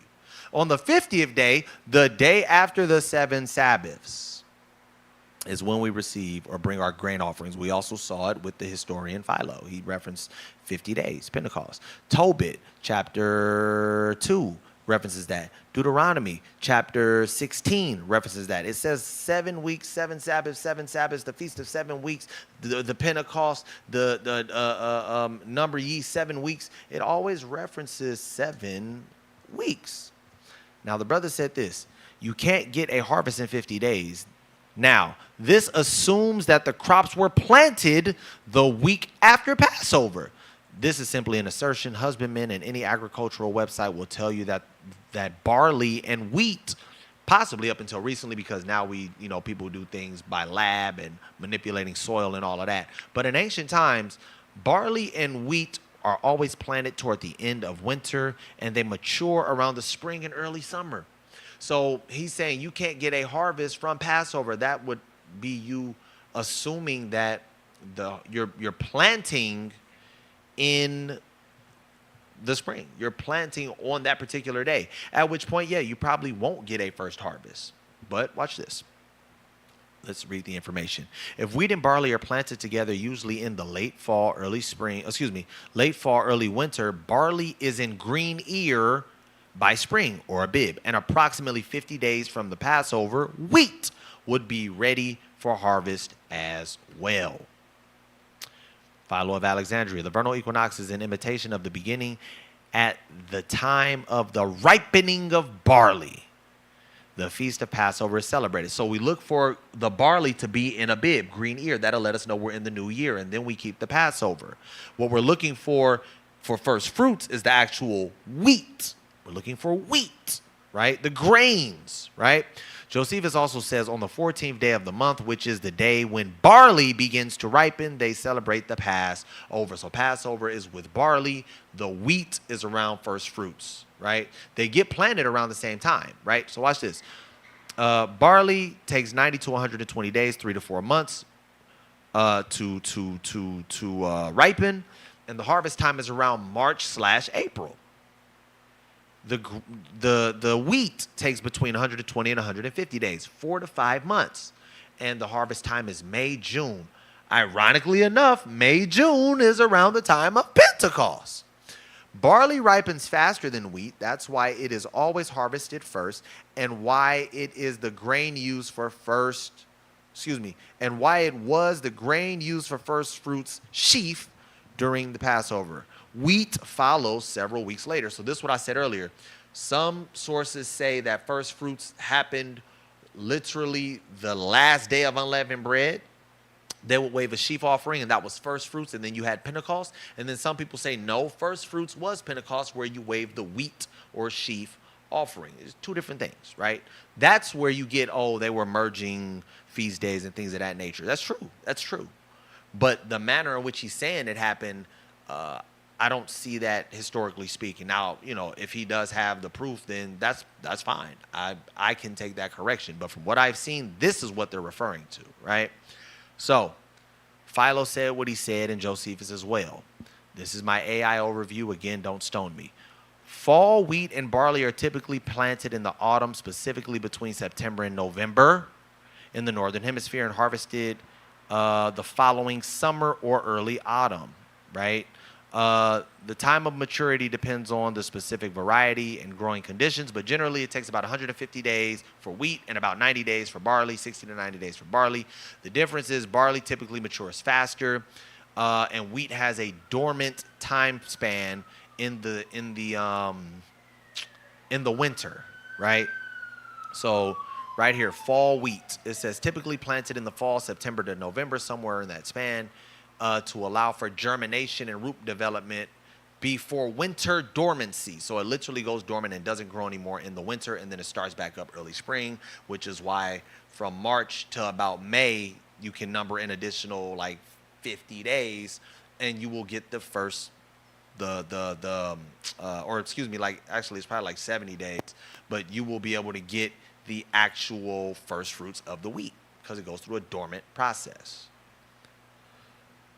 So now then we're winding it down. We have what's called the transitional day conundrum, right? So they say there is a transitional day. That's why The Sabbaths are new moon, day 8, day 15, day 22, and then we wait until the next new moon. The issue is from day 22, 23, 24, 25, 26, 27, 28, 29, 30, then the new moon. That's 9 days before you have your next Sabbath. 9 days, right? Now, let's just deal with it, right? How did I work this one? Here it is, this side, on May. New moon, day 1. This will be day 1 of the week, day 2 of the week, 3 of the week, 4 of the week, 5 of the week, 6 of the week, 7 of the week. So day 1 is the new moon. Day 8 is your first Sabbath. Day 15, day 22 is your last Sabbath of the month. So you have your new moon, first Sabbath. Day 8 is second Sabbath. Day 15, third Sabbath. Day 22, fourth Sabbath. Now, 1, 2, 3, 4, 5, 6, 7, 8. Sun goes down here on the 9th day. It's now the new moon. So we have approximately 9 days, right? So it's not that what you call break the 6 plus 1 is that you don't have a Sabbath every week or every 7 days. It actually extends past a 7-day cycle, right? And then we start over and do it all over again.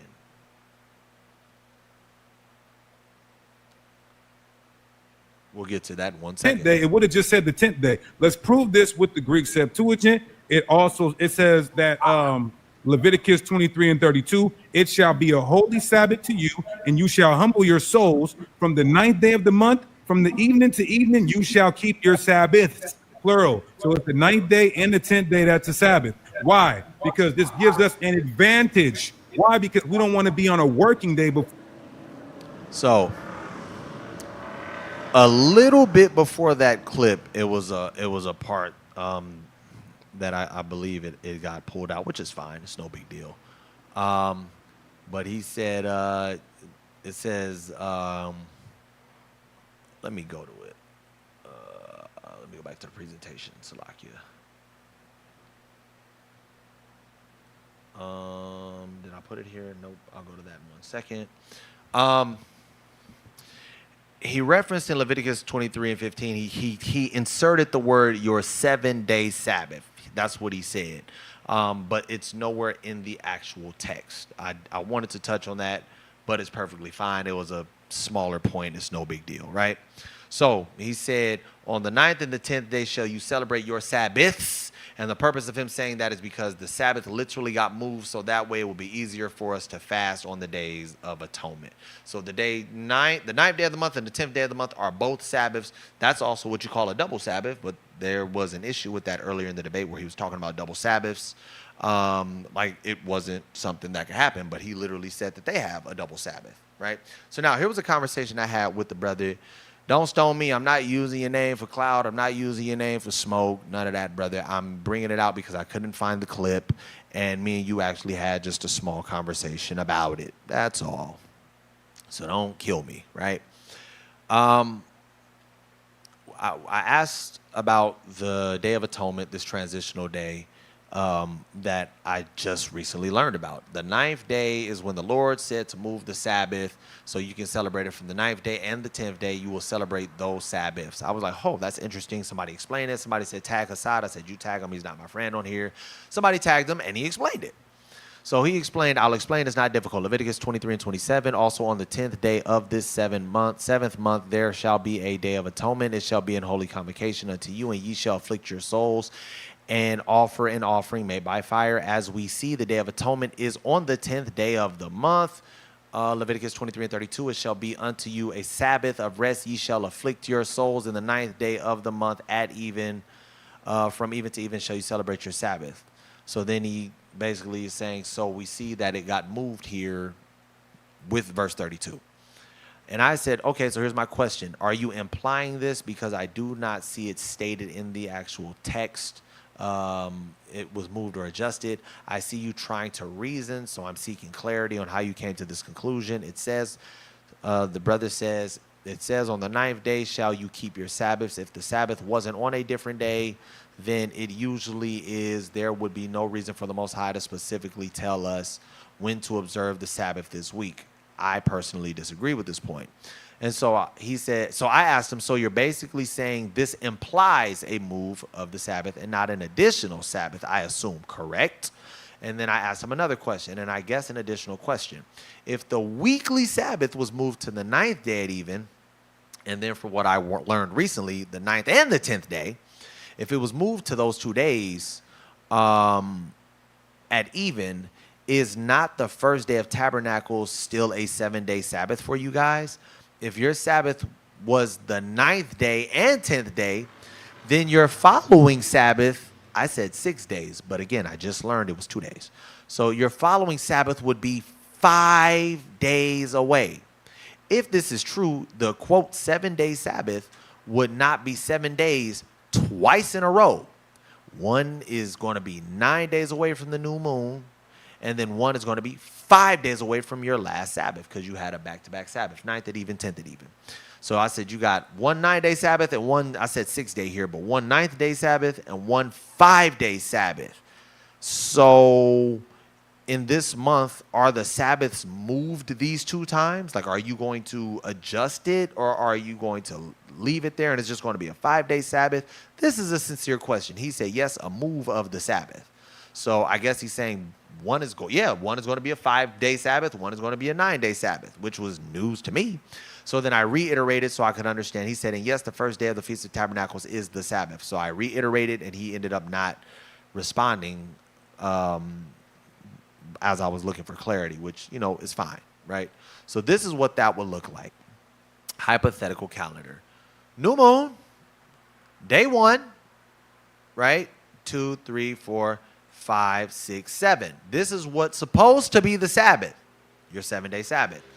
But they moved it to the 9th day, so now it's 8 days away, right? The 9th day at even because of atonement. Now, I do not agree that this is what it was saying. I believe that it was saying the 9th at even, which would have been the 10th day. But they say it's the 8th at even, which would have been the 9th. That's fine, right? So 1, 2, 3, 4, 5, 6, 7. That's 8 days is going to be your Sabbath. And then a double Sabbath because the atonement, he said, was also a Sabbath. And then 1, 2, 3, 4, 5.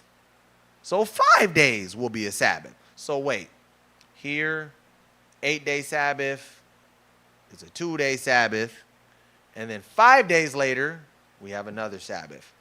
And then we have one 7-day Sabbath, and of course we go through the process, wait for the next new moon, which is another 9 days. So in the 7th month, you have 3 times where you don't have a 7-day Sabbath, what we call you broke the 7, right? So where's the 7th? The 15th day for Tabernacles will only be 5 or 6 days from the previous Sabbath. In the 7th month, you have a Sabbath on the new moon. The 22nd day, which is the great day of Tabernacles. In the 7th month alone, you have 3 different times you do not have a 7-day Sabbath, 2 of which exceed 7 days. The 9th day at even moved from the 8th, and then you have to wait 8 to 9 days for your next new moon, right?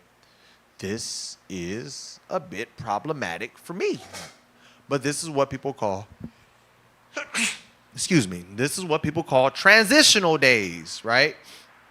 You don't see that in the Bible, but brothers have implied it through their reasoning in the Bible. Do I see what they're saying? I see how they came to that conclusion, but I emphatically disagree. I feel like you had to really to make that a thing, right? Then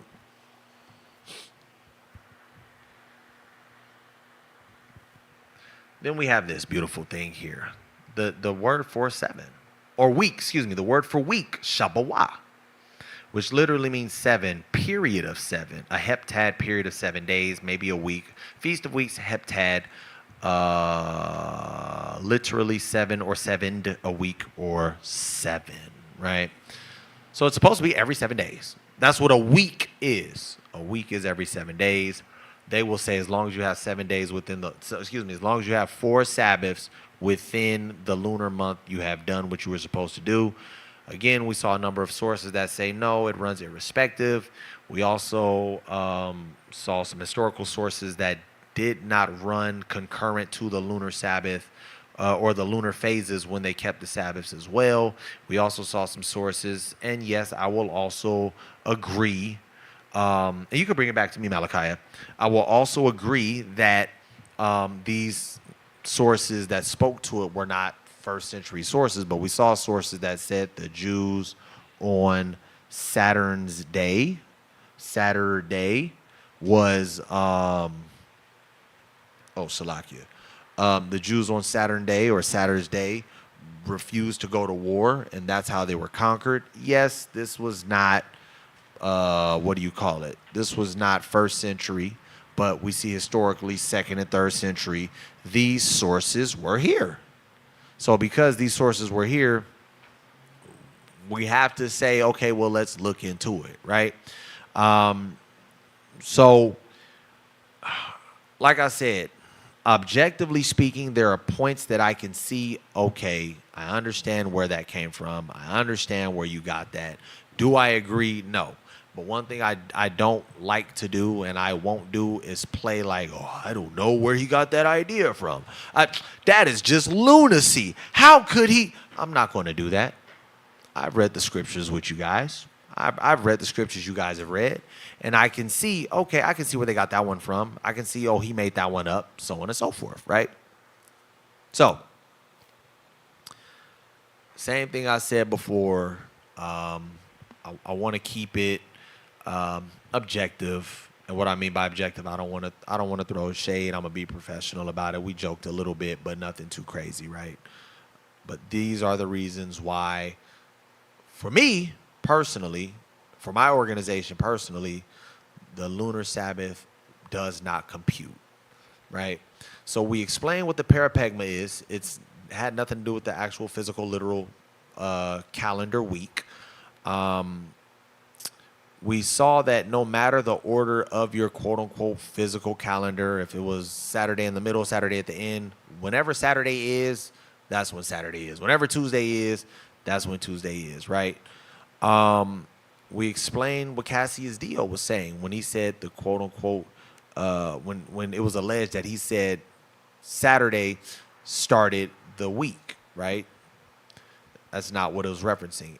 Everyone in the first century, when they spoke to what you would call the parapegma, or you spoke to that particular calendar, that was not the civic calendar. That had to do with something completely different. The parapegma dealt with things completely different, right? I won't say completely different, but that dealt with things that were not the literal civic week, right? It was agriculture, it was weather, it was the constellations, watching the stars, looking at astronomical patterns. That's what the parapegma was actually for, looking at these types of events, right? We spoke to the point of the decalogue and my two theories on the decalogue. We showed historical, scholastic, and biblical references that do not agree with the lunar Sabbath. We gave an alternative perspective on Daniel chapter 7 and what he was referencing. Again, if Saturday was already wicked and wrong, there was no need to make a shift to Sunday. We explained how Passover and unleavened bread are combined, and Joseph of Arimathea did not break the Sabbath. We proved first fruits is 50 days, not 100 days. And we proved that, or we spoke to the point of the transitional day conundrum. The Sabbath is every 7 days. Lord's will, I knew this was going to be long as heck. Yeah, this was long as heck. So I know we had 3 hours and some change. Salakia family, I wanted to kind of like try to touch on every single point and every single thing. Lord's will, there was some edification given. For those that are going to continue to keep the lunar Sabbath, you're going to continue to keep the lunar Sabbath, right? But my biggest thing is, don't try to say, oh, you brothers are worshiping Saturn. Oh, you're doing it for convenience. Oh, you're this. Oh, you're, because we just went down a line of things to show why the lunar Sabbath does not hold strong enough weight on our side, and why we keep it this way, and how we see even early Jews kept it this way as well. So to sit there and, you know, throw shade and make points like that is lunacy. It's pure lunacy, right? Now, like I said, I felt like the debate was a good one. I felt like it was very close up until the Q&A round. That was interesting. And that's where I feel brothers lost the debate. Being very objective, I stand on the same side of the Sabbath as people over at BOW. We do not subscribe to the lunar Sabbath, but I can sit there and look and say objectively, it was good up until that point, and there were certain answers you didn't have, and there were certain ways of reasoning that were just inadequate and inaccurate, and that lost the debate, right? But prayerfully, some of these questions got answered that, you know, the brothers had posed and even put out on their previous lessons. And also prayerfully, when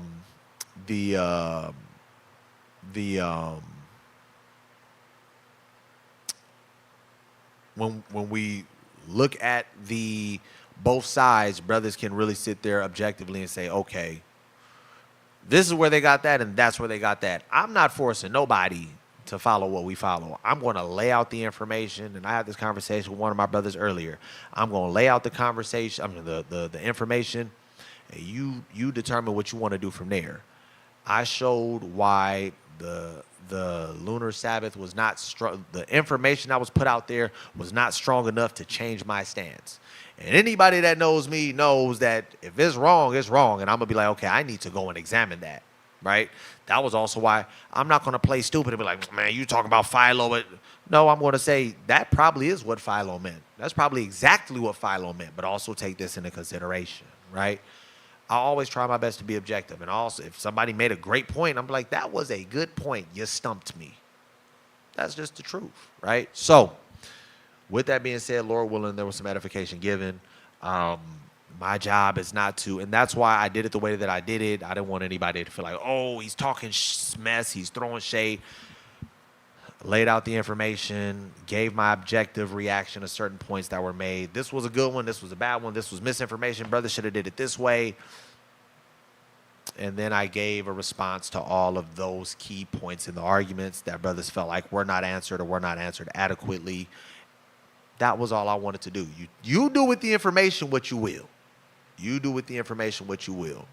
My job is not to sit up there and fight you and persuade you into following it. My job is to get you to at least see. And when you see it, you make the determination on your own. So with that being said, Lord willing, there was some edification. Lord willing, you guys enjoyed the information. There's a decent amount of you guys still up watching the class right now, and all praise to the Most High, because it's 4 o'clock in some places, it's 1 o'clock over here, and I just knew it was going to be late. I knew this class was going to be long. But all praise, honor, and glory to the Most High. Anyways, y'all already know my spiel. I ain't going to give you the whole spiel. I'm going to just tell you, tune in tomorrow, Bishop Zion's lesson, Feed the Sheep, at 4 p.m. Pacific Standard Time, 7 p.m. Eastern. Israel, we love y'all. We ask that you guys continue to strive for righteousness, continue to seek the Most High God, continue to tap in, continue to tune in, and continue to share the content, because we're here to save souls. We do these things to continue to strengthen the foundation and the understanding, so people understand what it is that they do and why it is that they do it. So all praise to the Most High. Israel, we appreciate y'all for tapping in. Y'all continue to tap in with us. It's been another segment of Sound Doctrine with myself and my brother Hezron.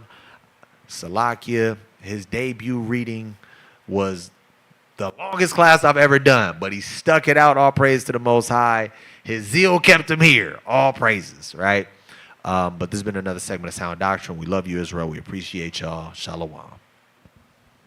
If it wasn't for the Most High who was on my side, man, ain't no telling where I'd be. Mr. Wilson would've known. Can't nobody tell me nothing different.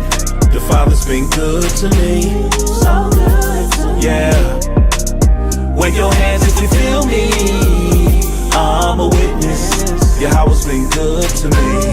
So good to me. Every morning that I rise, I thank Yahweh that I'm living. Keep my enemies at bay and never leave without my fringes. 16